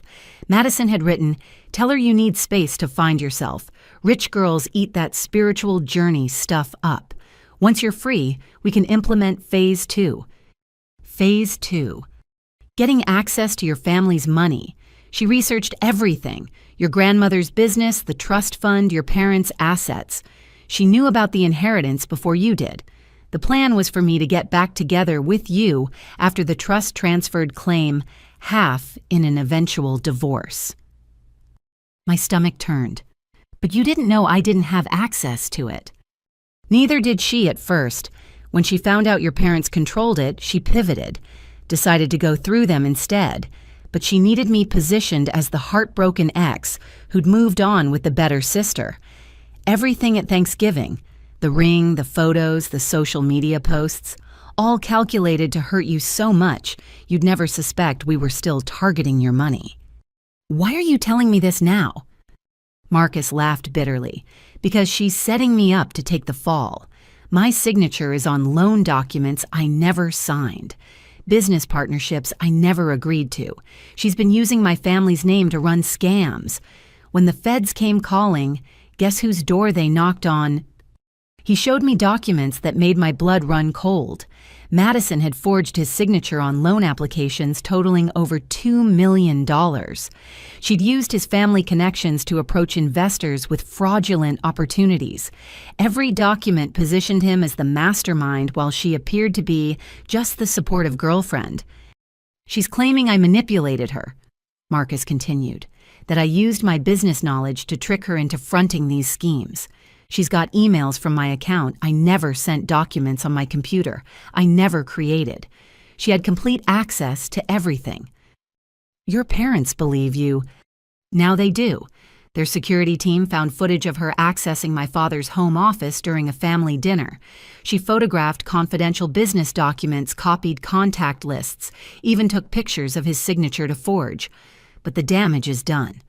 Morrison Industries is facing a PR nightmare. Investors are nervous, all because I brought a con artist into our lives. He looked at me with red-rimmed eyes. I destroyed us for her. I threw away 5 years, a woman who actually loved me, a real future, so for what? For someone who was using me from day one. What do you want from me, Marcus? Testify. Tell them about the messages she sent you from my phone, the emails from my account you know I didn't write. Help me prove she was the one running this con.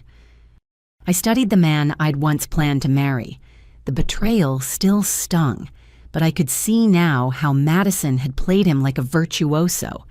She'd identified his weaknesses, his need to feel independent from his wealthy family, his jealousy of my career, success, his susceptibility to flattery, and exploited everyone. I'll give the evidence to my lawyer, I said finally. But Marcus, this doesn't absolve you. You chose to betray me. You chose to hurt me at that Thanksgiving dinner. Madison may have manipulated you, but you were a willing participant. I know, he whispered. I've lost everything. My family's trust, my reputation, my future, and for what Madison's already thrown me under the bus. She's telling everyone I corrupted her, that she was just a naive girl swept up by a rich man's promises. As if to underscore his point, his phone lit up with a news alert. Madison had given a jailhouse interview claiming Marcus had masterminded everything that she'd been blinded by love and manipulated into participating. She painted herself as a victim of both her parents' criminal influence and her boyfriend's deceptions. She's rewriting history again, Marcus said bitterly. Just like she did with your family. Soon everyone will believe I'm the villain and she's just another victim. But Madison had miscalculated. Within hours of her interview airing, 3 of Marcus's friends came forward with recordings of her bragging about her schemes. She'd been so confident in her control over him that she'd openly discussed her plans at social gatherings, never realizing his social circle had begun recording her after becoming suspicious. The next morning, Elizabeth Morrison gave another interview, this time with emails and documents, proving Madison had orchestrated the fraud. My son was foolish and weak, she said bluntly, but the evidence clearly shows who the architect of these crimes was. Madison studied our family like a predator studies prey. The public tide turned against Madison again. Her attempt to flip the narrative had failed spectacularly. But the damage to Marcus and his family was permanent. Morrison Industries stock dropped 12%. 3 major deals were put on hold. The reputation they'd built over decades was tarnished by association. That afternoon, Jason forwarded me screenshots from the jail's recorded phone calls. Madison had called our parents, and the conversation was pure poison. "This is your fault," she screamed at them. "You taught me that family was about taking what you needed. You showed me how to identify marks, how to isolate them, how to break them down. Everything I did, I learned from watching you." My mother's response was equally vicious. "We never taught you to be sloppy. You were supposed to be careful to maintain the facade. Instead, you got greedy, flashy, careless. You ruined everything." They went back and forth, each blaming the other, revealing more crimes in their fury. My father accused Madison of skimming from the stolen trust funds. Madison accused them of hiding money from her. The family of criminals was devouring itself. "Listen to this part," Jason said, forwarding another clip. Madison's voice was cold, calculating. "You want to know the truth? I was planning to turn you both in eventually anyway. Why should I share with you forever when I could have it all? Caitlin was just the first step. Once she was out of the way, you were next." The family loyalty they'd weaponized against their victims had never existed among themselves. They were just predators who'd temporarily aligned for mutual benefit, always planning to betray each other when the opportunity arose.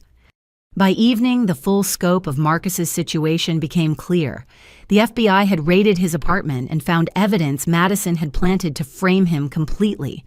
Forged documents, hidden bank accounts in his name, even a recorded conversation where his voice had been deep-faked, discussing criminal plans. He sent me one final text that night. "You tried to protect me from my own financial stupidity, and I called you controlling. She actively destroyed my life, and I called it love. I'm the fool everyone says I am." I didn't respond. Marcus would survive this with his family's resources and legal team. He'd learned an expensive lesson about the difference between someone trying to protect you and someone trying to possess you. But that was his journey now, not mine. The news cycle continued with revelation after revelation. Madison's former victims formed a support group. My parents' criminal history expanded to include elder abuse and charity fraud. The investigation spread to other family members who'd knowingly benefited from the crimes. But for me, the most significant moment came when Patricia Stern called with news. "I've been appointed as the victim's advocate for the asset recovery. Every penny stolen will be returned with interest and penalties. Your grandmother, Eleanor's trust, will be fully restored to you, plus damages for the years of theft." The financial recovery was beginning, but more importantly, the emotional chains were finally breaking. The family who'd made me feel worthless for setting boundaries had been exposed as worthless themselves. Their implosion was complete. Their secrets laid bare, their victims vindicated. That night, I sat with Jason and Sarah sharing Chinese takeout and watching news coverage of the family we'd lost to greed. But we weren't mourning. We were celebrating the family we'd found in truth, justice, and genuine care for each other. "You know what the ironic part is?" Jason said. "They spent so much energy stealing and scheming, they never built anything real. No true relationships, no honest accomplishments, no legacy except destruction." Sarah raised her beer. "To building something real, to chosen family, to surviving the worst and becoming our best."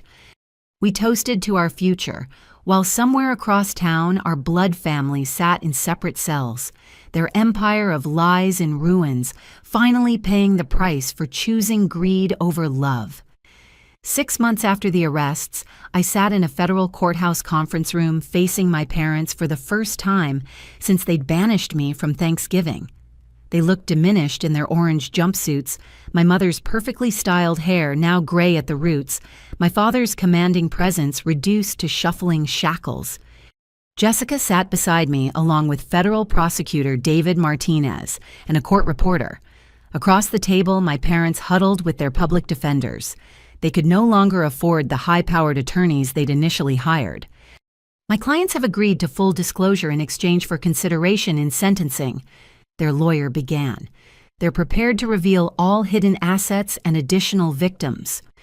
Martinez's expression remained stone-faced. That offer expired when they tried to hide the offshore accounts. We found those without their help. What else do they have?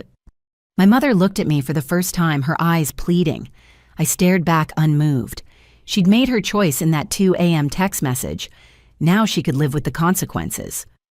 We have information about Madison's other activities, my father said quietly. Things she did that we didn't know about until recently. You mean the elderly people she scammed at the senior center? Martinez asked. Or the charity funds she stole while volunteering at the hospital? We have those victims already. My parents exchanged panicked looks. Their leverage was evaporating.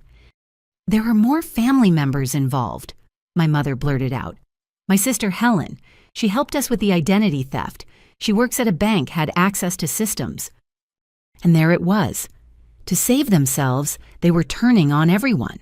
The family that had closed ranks against me was now fracturing completely each member, trying to minimize their own punishment by revealing others' crimes.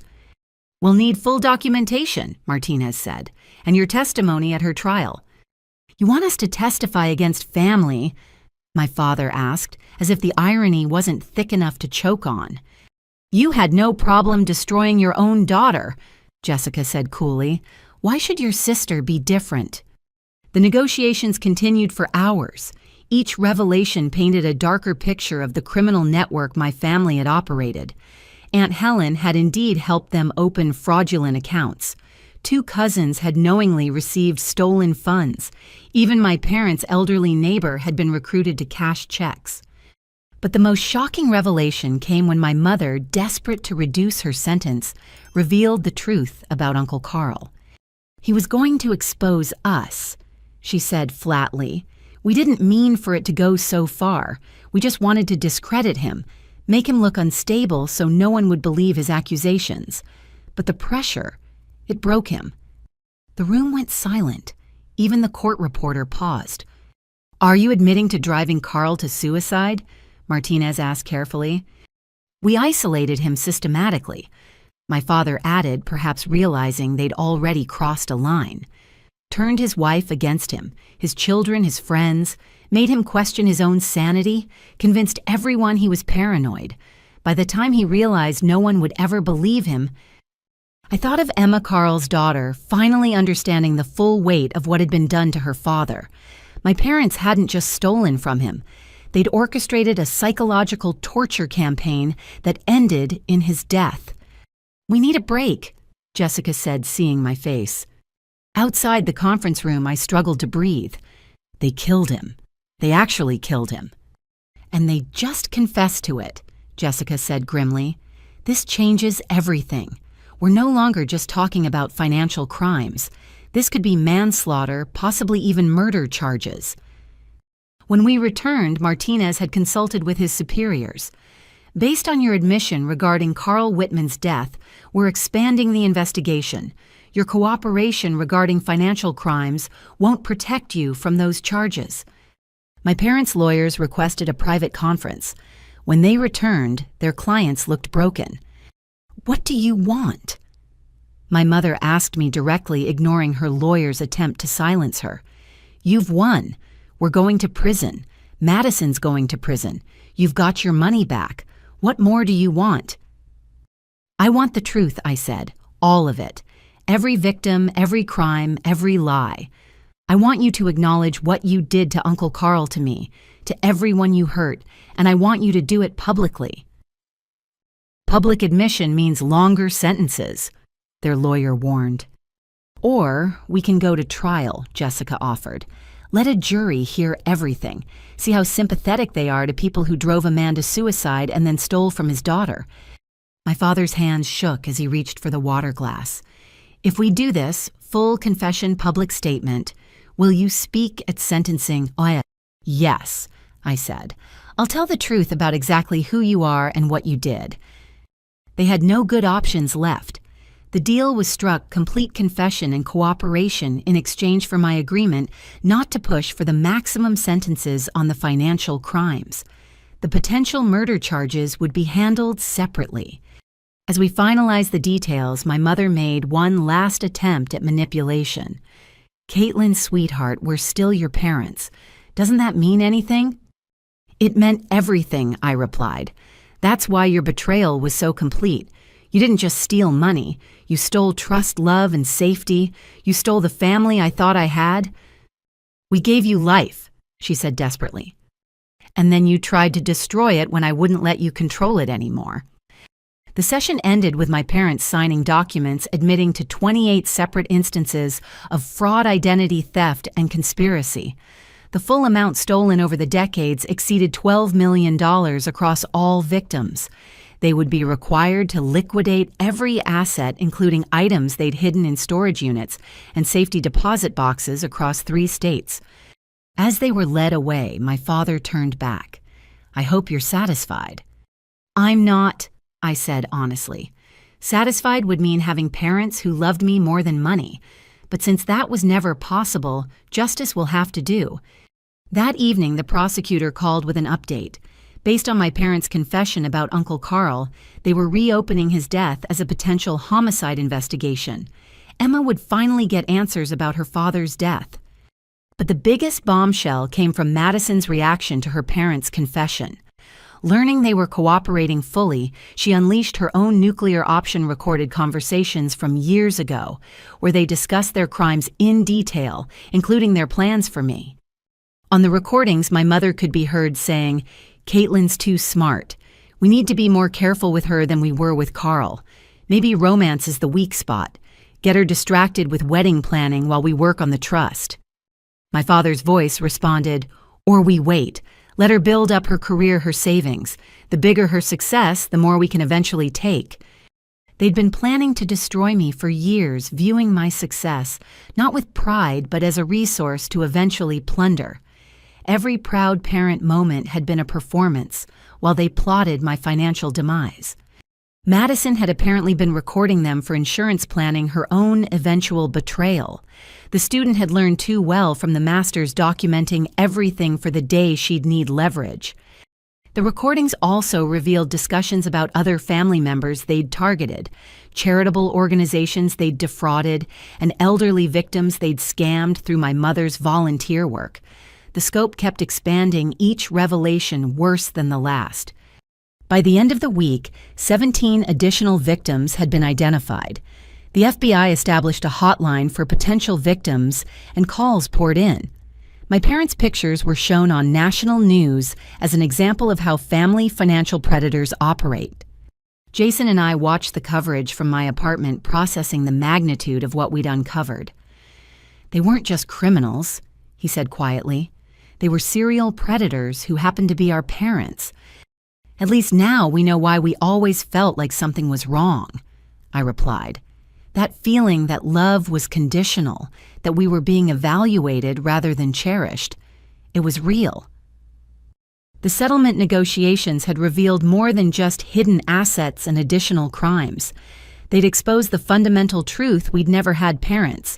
We'd had predators who saw their children as future marks, who viewed family as a hunting ground, who measured love and potential profit. But in losing that illusion, we'd gained something real: the truth, justice for victims, and the freedom to build lives untainted by their poison. The settlement would restore our finances, but more importantly, it had restored our reality.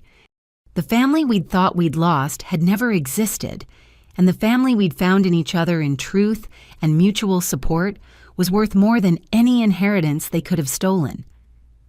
The federal courthouse was packed on the day of sentencing. Media filled the gallery along with victims spanning 30 years of financial predation. I sat in the front row between Jason and Emma, Uncle Carl's daughter, our hands clasped in mutual support.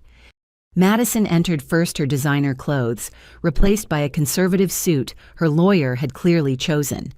But she couldn't help herself. She'd found a way to style her hair dramatically, playing to the cameras, even now.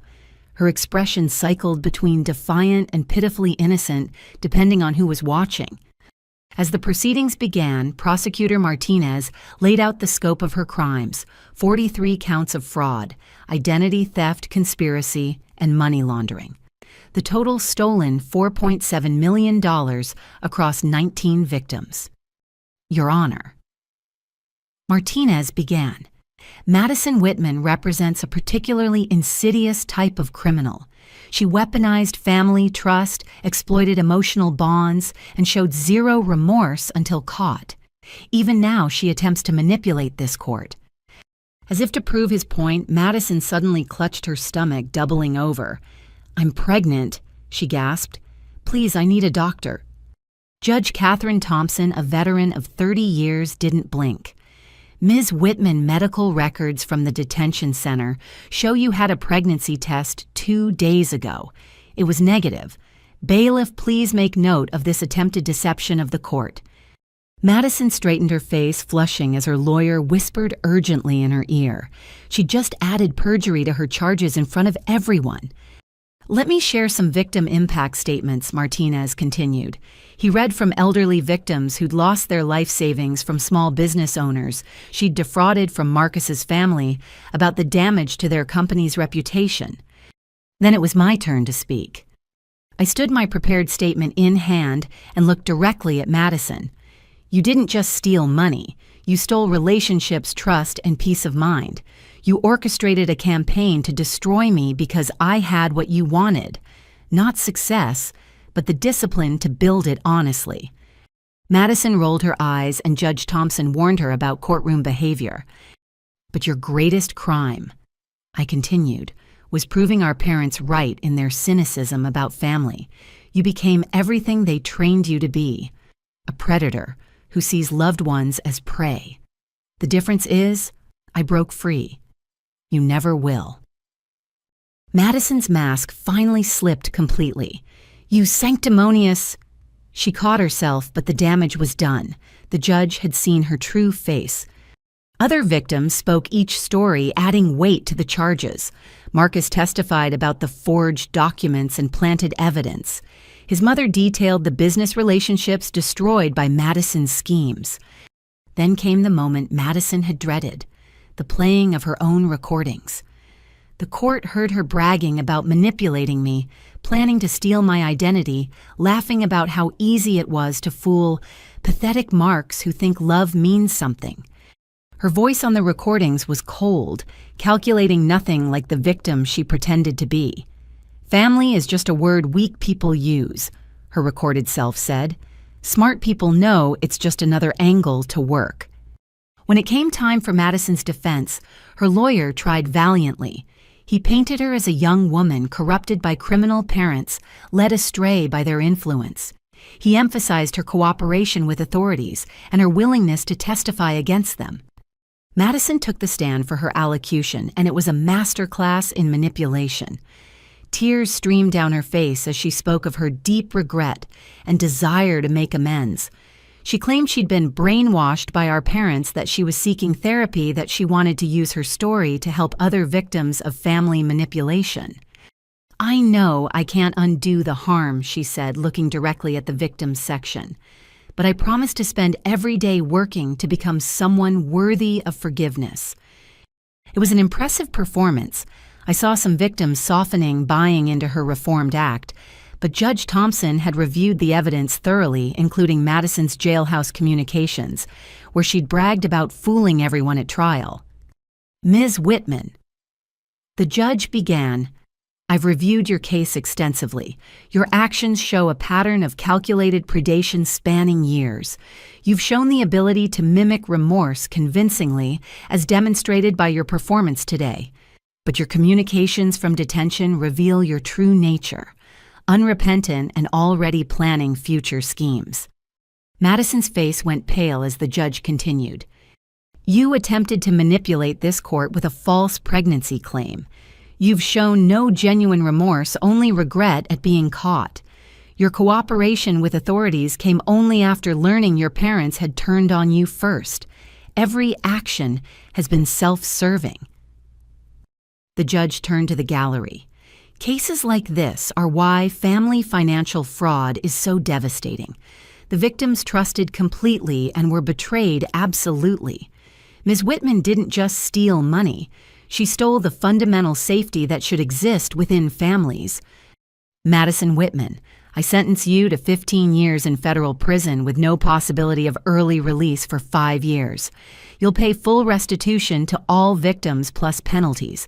Upon release, you'll have 10 years of supervised probation with no access to financial instruments or business operations. Madison's scream of rage echoed through the courtroom. 15 years, I'm young. You're stealing my life. Caitlin, please tell them I'm your sister. But I remained silent. She was my sister in DNA only. In every way that mattered, she was a stranger who'd tried to destroy me. As they led her away, she turned venomous. You'll be alone forever, Caitlin. No one will ever love you like family should. You'll die bitter and alone. I'd rather be alone than surrounded by criminals who call themselves family, I replied calmly. The afternoon session brought my parents' sentencing. They entered looking defeated, having aged visibly in custody. The litany of their crimes took 2 hours to read. Financial fraud, identity theft, elder abuse, charity fraud, and the newly added charges related to Uncle Carl's death. Emma gave a devastating victim impact statement about losing her father to their psychological torture. You isolated him, gaslit him, drove him to despair, and then stole from his daughter. You're not just thieves, you're killers who use psychology instead of guns. Other victims spoke of lives destroyed, retirements stolen, and trust shattered. The full weight of 3 decades of predation filled the courtroom. When my parents' lawyer spoke, he didn't attempt to minimize their crimes. Instead, he focused on their ages and health issues, requesting mercy based on their likelihood to die in prison with maximum sentences. My mother's allocution was telling. Unlike Madison's performance, she offered no tears or pleas. I did what I thought was necessary to provide for my family, she said coldly. If that makes me a criminal in society's eyes, so be it.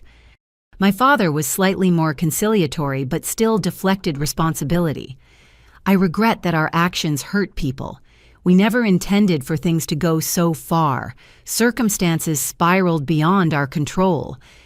Judge Thompson's response was measured but harsh. You systematically destroyed lives for 30 years. You drove Carl Whitman to suicide through calculated psychological abuse. You stole from your own children while pretending to love them. You corrupted Madison so thoroughly that she became a mirror of your crimes. The circumstances didn't spiral. You created them deliberately. For the financial crimes, conspiracy and identity theft, charges 20 years each. For the involuntary manslaughter charge related to Carl Whitman, an additional 10 years. Sentences to run concurrently, resulting in 30 years in federal prison. Given your ages, this is effectively a life sentence. My mother finally broke sobbing hysterically. My father stared at the table defeated. They would die in prison, their legacy nothing but destruction and pain. As court concluded, victims hugged and cried together. Justice had been served, but the scars remained. The financial restitution would help, but the emotional damage would take longer to heal. Outside, the courthouse media swarmed for statements. Jason and I had prepared something together. Today, justice was served for dozens of victims, Jason said. Our biological family chose crime over love, greed over trust. But we've learned that real family isn't about blood. It's about choosing to support each other honestly and authentically. If you're trapped in a toxic family situation, I added, know that you have the right to protect yourself. Document everything. Seek help. And remember, you deserve family who build you up, not tear you down for profit. That evening, the victims gathered for dinner at a restaurant downtown. We toasted Uncle Carl's memory and celebrated not just justice, but survival. Each person at the table had been targeted for destruction, but had emerged stronger. You know what the best revenge is? Emma said, raising her glass. Living well, building the lives they tried to steal from us, being the family to each other that they never were. As I looked around the table at faces that had become dear to me through shared pain and triumph, I realized Madison's cruel prediction was wrong. I wouldn't die alone and bitter. I'd live surrounded by chosen family who'd proven their loyalty through actions, not words. The Thanksgiving table I'd been expelled from had been a gathering of criminals. This table held survivors, truth-tellers, and people who understood that love wasn't about taking, but giving. We'd all lost the families we were born into, but we'd gained something far more valuable: each other. The verdict was more than legal victory. It was validation that our pain mattered. Our truth was real, and our choice to fight back was right. The family who'd tried to destroy us would spend decades in prison, while we spent those same years building lives of genuine connection and purpose. Justice had been served, but more importantly, we were free. 1 year later, I stood in the kitchen of my new home checking the turkey and adjusting place settings for 24 guests. The house had been purchased with the recovered trust funds, not ostentatious but warm and welcoming, with enough space to host the family I'd chosen. Jason arrived first with his wife Maria and their 2 children I'd finally gotten to meet. 8-year-old Lucas immediately ran to show me his latest drawings, while 6-year-old Sophie clung to her Uncle Jason's legs, still warming up to their newly discovered aunt. "Need help?" Maria asked, tying an apron over her dress. Over the past year, she'd become the sister I'd always wanted, warm, genuine, and fiercely protective of our rebuilt family. Emma arrived next, carrying her famous apple pie and her new fiancé, David. She'd met him at a grief support group, and their shared understanding of loss had blossomed into love. Watching her smile still felt like a victory over those who'd tried to break her. Sarah burst through the door with wine and flowers, immediately taking charge of table settings. Marcus followed hesitantly. We developed an unexpected friendship through the trials, bonding over our shared experience of Madison's manipulation. He'd testified honestly rebuilt his relationship with his parents and was genuinely working to become someone worthy of trust. The doorbell continued ringing as guests arrived. Former victims who'd become friends, colleagues who'd supported me through the ordeal, neighbors who'd shown up with casseroles during the worst days. Each person here had proven their loyalty through actions, not words. "Attention, everyone," Jason called out, raising his glass as we gathered in the living room. "Before we eat, I want to share something. A year ago, many of us were strangers brought together by crime and betrayal. Today, we're family brought together by choice and love." To chosen family, Emma added her engagement ring, catching the light. To Uncle Carl, who should be here with us, and to all of us who refuse to let predators define our worth. As we toasted and moved to the dining room, my phone buzzed with a notification. I glanced at it, then silenced it immediately. Madison had sent another letter from prison through her lawyer, begging for forgiveness and money for her commissary account. I'd been receiving them monthly, each more manipulative than the last. "Everything okay?" Sarah asked quietly. "Just the past trying to intrude on the present," I replied, deleting the notification. "It has no power here." The dinner conversation flowed naturally, filled with updates on lives being rebuilt. Marie had started a successful catering business with her restitution money. Patricia Stern was writing a book about family financial fraud. Marcus's Family Foundation had launched a fund for fraud victims. As we ate Grandmother Eleanor's recipes, copied from her handwritten cards I'd found in the recovered belongings, stories emerged that would have seemed impossible a year ago. Laughter that wasn't forced, plans that weren't survival strategies, dreams that extended beyond just making it through another day. "I have an announcement," Emma said during dessert. "David and I are getting married next June, and Caitlin, Jason, I want you both in the wedding party. You're the family my father would have wanted me to have." Tears flowed freely as we embraced. Uncle Carl's daughter was not just surviving, but thriving, building the life her father had been denied. "Speaking of announcements," I said, standing with my own glass, "Morrison Industries has offered me a position as Chief Financial Officer. It seems they were impressed by someone who could maintain excellence while fighting a federal fraud case." The room erupted in congratulations. Charles Morrison had called personally, saying he wanted leadership that had been tested by fire and emerged with integrity intact. The position came with responsibilities for protecting the company from the kind of fraud Madison had attempted. "There's more," I continued. I'm establishing the Carl Whitman Foundation for Family Fraud Victims. It'll provide legal resources, counseling, and emergency financial assistance for people trapped in toxic family financial situations. Jason stood to hug me. Carl would be so proud. We're turning our worst experience into hope for others. As the evening progressed, children played in the living room while adults shared stories and strategies for healing. The house filled with the sounds of genuine joy, not the performed happiness of my childhood holidays, but real connection. Marcus pulled me aside on the patio. I need to thank you again. When you agreed to let me be part of this group after everything I did, you were a victim too, I said. Maybe a complicit one at first, but Madison would have destroyed you eventually. The fact that you owned your mistakes and worked to make amends, that takes character. I've been seeing someone, he admitted. Someone who actually likes my spreadsheets and financial planning. Turns out those weren't flaws. I just had the wrong audience. I smiled genuinely. I'm glad. Everyone deserves someone who appreciates their authentic self. As guests began leaving, each departure came with long hugs and promises to meet before next Thanksgiving.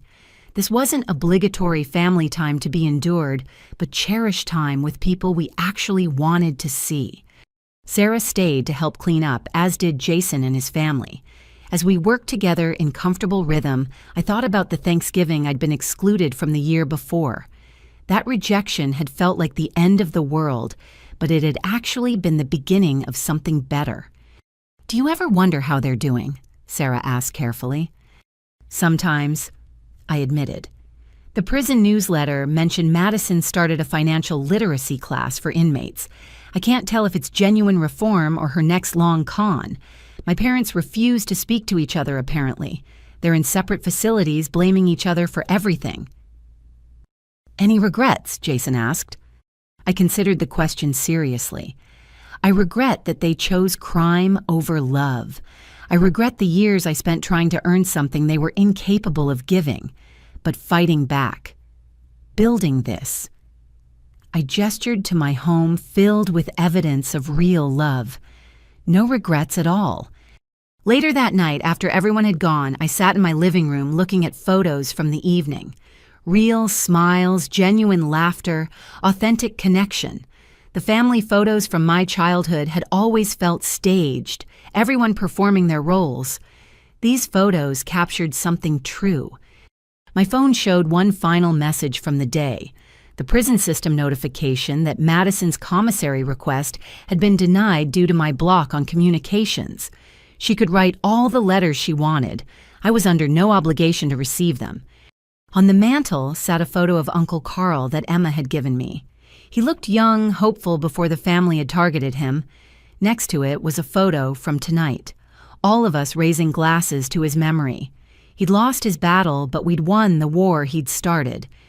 The house still smelled of turkey and pie, echoes of laughter lingering in the rooms.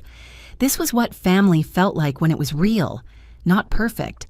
Several guests were still in therapy, still struggling with trust, still rebuilding, but honest, present, chosen. I thought about my parents' Thanksgiving in prison, eating institutional food, in silence surrounded by the consequences of their choices.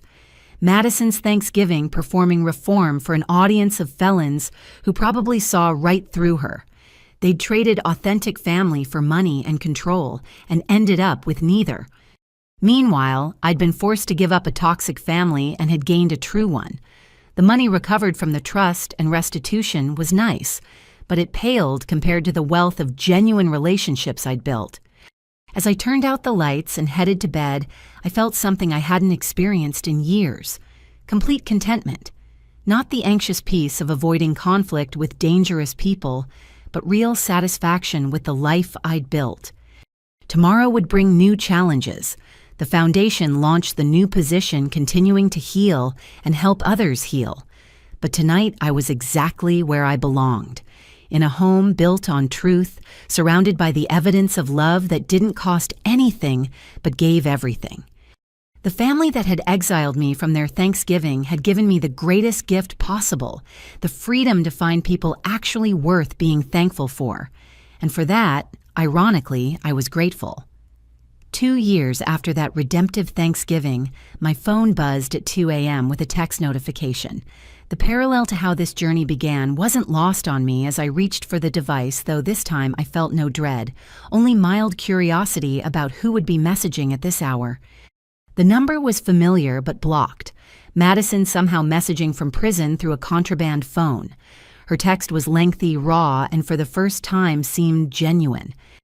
Caitlin, I know you've blocked me everywhere, but I had to try one more time. Not for money, not for sympathy. Just to tell you the truth. I'm dying. Liver failure from years of prescription drug abuse I hid from everyone. The doctors say I have maybe 6 months. Prison medical care isn't exactly stellar, but that's not your problem. I've been going to real therapy here. Not the performance I did for the judge, but actual work with a psychiatrist who specializes in personality disorders. Turns out our parents created 2 monsters. I just embraced it while you fought it. You're the only one who got out whole. I'm not asking for forgiveness. I destroyed any right to that. But I wanted you to know that I finally understand what I took from you. Not just money or Marcus or family gatherings, but your ability to trust, to feel safe, to believe in unconditional love. I stole things that can't be replaced, and I'm sorry. Actually, sorry, not strategically sorry. The other inmates here call me Trust Fund, ironically. They all know my story. Some have similar ones. We're a whole unit of people who destroyed families for money. The things I hear in group therapy would make you sick, but it also makes me realize you saved yourself. You could have become like us, but you chose differently. Mom and Dad write me letters full of poison, still blaming everyone but themselves. They'll die believing they were victims. But I know the truth now. We were a family of predators who got caught. You were the only prey who turned into a hunter. I'm leaving you something in my will. Not money, I don't have any, but grandmother's journals. The real ones, not the edited versions our parents showed us. She wrote about her fears that her son was wrong somehow. She knew what they were and tried to protect us in her own way. That trust fund wasn't just money. It was her attempt to give us an escape route. You're the only one who used it right. I won't contact you again. This phone gets destroyed after I hit send.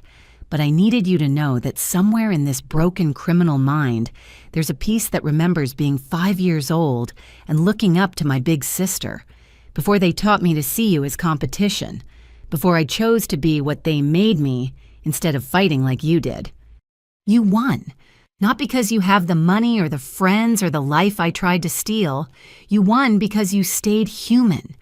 I hope your Thanksgivings are everything ours never were. Goodbye, Caitlin. For what it's worth, you deserved better than us.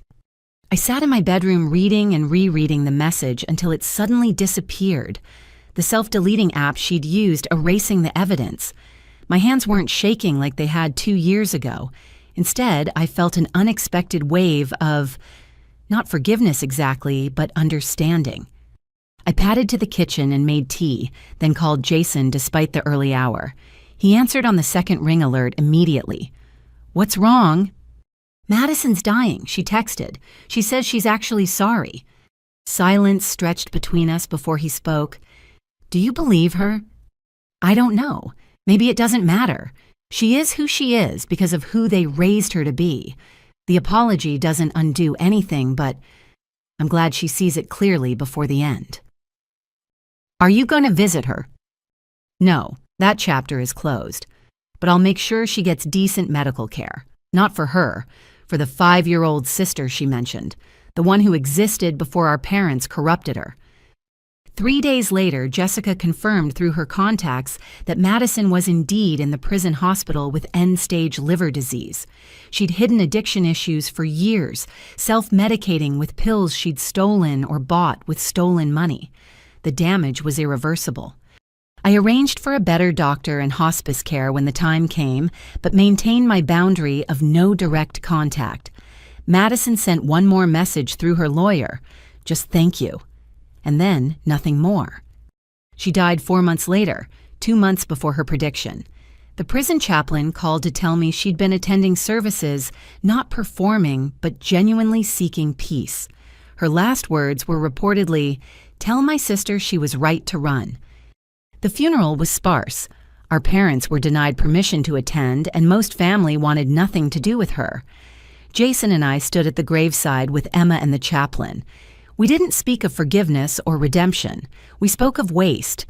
The waste of potential of family of choices that led to a prison hospital bed at 31. My parents sent a letter through their lawyer blaming me for Madison's death, claiming my cruelty and abandonment had driven her to despair. I filed it with all the others' evidence of their inability to change, even when facing their own mortality in prison. 6 months after Madison's death, I received a package from her lawyer. Inside were grandmother Eleanor's journals, as promised. Reading them was like discovering a family I'd never known existed. My grandmother had been wise, kind, and increasingly worried about her son's manipulative tendencies and concerning lack of empathy. One entry stood out, "I fear for my granddaughters. Caitlin shows such promise, such genuine kindness, but I see how my son looks at her, like an investment rather than a child. Madison is too young to tell, but she watches everything with calculating eyes that remind me of him. I'm setting up the trust to give them options. I pray Caitlin finds the strength to use hers wisely. She'd known. She'd tried to protect us. The trust wasn't just an inheritance. It was an escape fund from the family she knew was toxic." The Carl Whitman Foundation had grown beyond my wildest dreams. We'd helped over 300 families escape financial predators, provided legal services to prosecute family fraud, and created support groups nationwide. Emma served as deputy director, turning her pain into purpose. At our 3rd annual fundraising gala, Charles Morrison announced that Morrison Industries was doubling their donation. Caitlin Thompson has shown us that integrity isn't just about avoiding crime. It's about actively fighting it, even when the criminals share your DNA. Marcus attended with his wife, Jennifer, both now volunteers for the foundation. He'd become a powerful advocate for manipulation survivors, his story of being conned by someone he loved resonating with many victims. As I gave my keynote speech that night, I looked out at a ballroom full of survivors, supporters, and success stories. 3 years ago, I received a text message telling me I wasn't welcome at my family's Thanksgiving. It felt like the end of my world. I'd just given them everything I had, and they dismissed me like an inconvenient stranger. The room was silent, hundreds of faces understanding that particular pain. But that rejection was actually my liberation.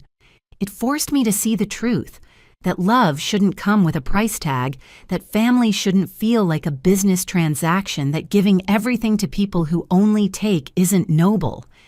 It's enabling. I talked about Uncle Carl, about Madison's wasted potential, about parents who chose crime over children. But more importantly, I talked about the family we'd all built together, the supporters who showed up, the survivors who shared their stories, the professionals who believed us when our own blood called us liars. If you're sitting at a Thanksgiving table where your worth is measured in dollars, where love comes with conditions, where family feels like a threat rather than a refuge, you have the right to leave. You have the right to build something better. You have the right to choose family that chooses you back. The standing ovation wasn't for me. It was for all of us who'd chosen ourselves over toxic loyalty. Later that night at the after-party in my home, I found myself in the same kitchen where I'd hosted that redemptive Thanksgiving. Sarah raised a glass of champagne.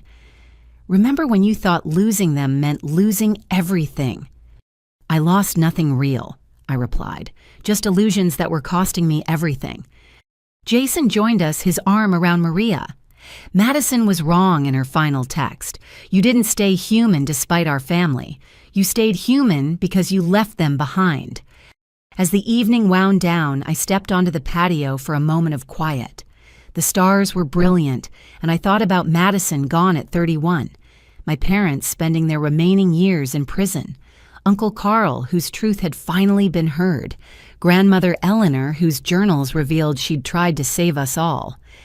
My phone buzzed with a notification. Another family reaching out to the foundation for help escaping financial predators. Another story of betrayal and hope. Another chance to turn our pain into someone else's pathway to freedom. I went back inside to my chosen family, to laughter and love that didn't cost anything, but gave everything. The journey that began with a cruel text message at 2 a.m. had led to this moment, surrounded by authentic connection, doing meaningful work, living a life built on truth rather than manipulation. To those watching who wonder if they should stay with toxic family out of obligation, who question whether blood truly is thicker than water, who fear that leaving means being alone forever, I want you to know something. You deserve family who celebrates your boundaries rather than violating them. You deserve love that doesn't require payment. You deserve Thanksgivings where you're genuinely welcome, not just tolerated until you're no longer useful. The family I lost wasn't worth keeping. The family I found was worth everything. If you're facing similar struggles with family who take but never give, who manipulate rather than support, who see you as a resource rather than a person, what's keeping you trapped? Share your story in the comments below. You're not alone, and your experiences might be the key to someone else's freedom. If this story resonated with you, please consider hitting the like button and subscribing to hear more stories of survival justice and the power of choosing yourself. Share this with someone who needs to hear that it's okay to walk away from toxic family. Sometimes the most loving thing you can do for them and for yourself is to stop enabling their destruction. Thank you for listening to my journey from rejection to redemption. May your holidays be filled with genuine love, your tables surrounded by people who value you for who you are rather than what you can provide, and may you always remember, the best family is the one you choose. Remember, blood makes you related, but loyalty, respect, and genuine love make you family. Choose wisely. Choose yourself. Choose freedom.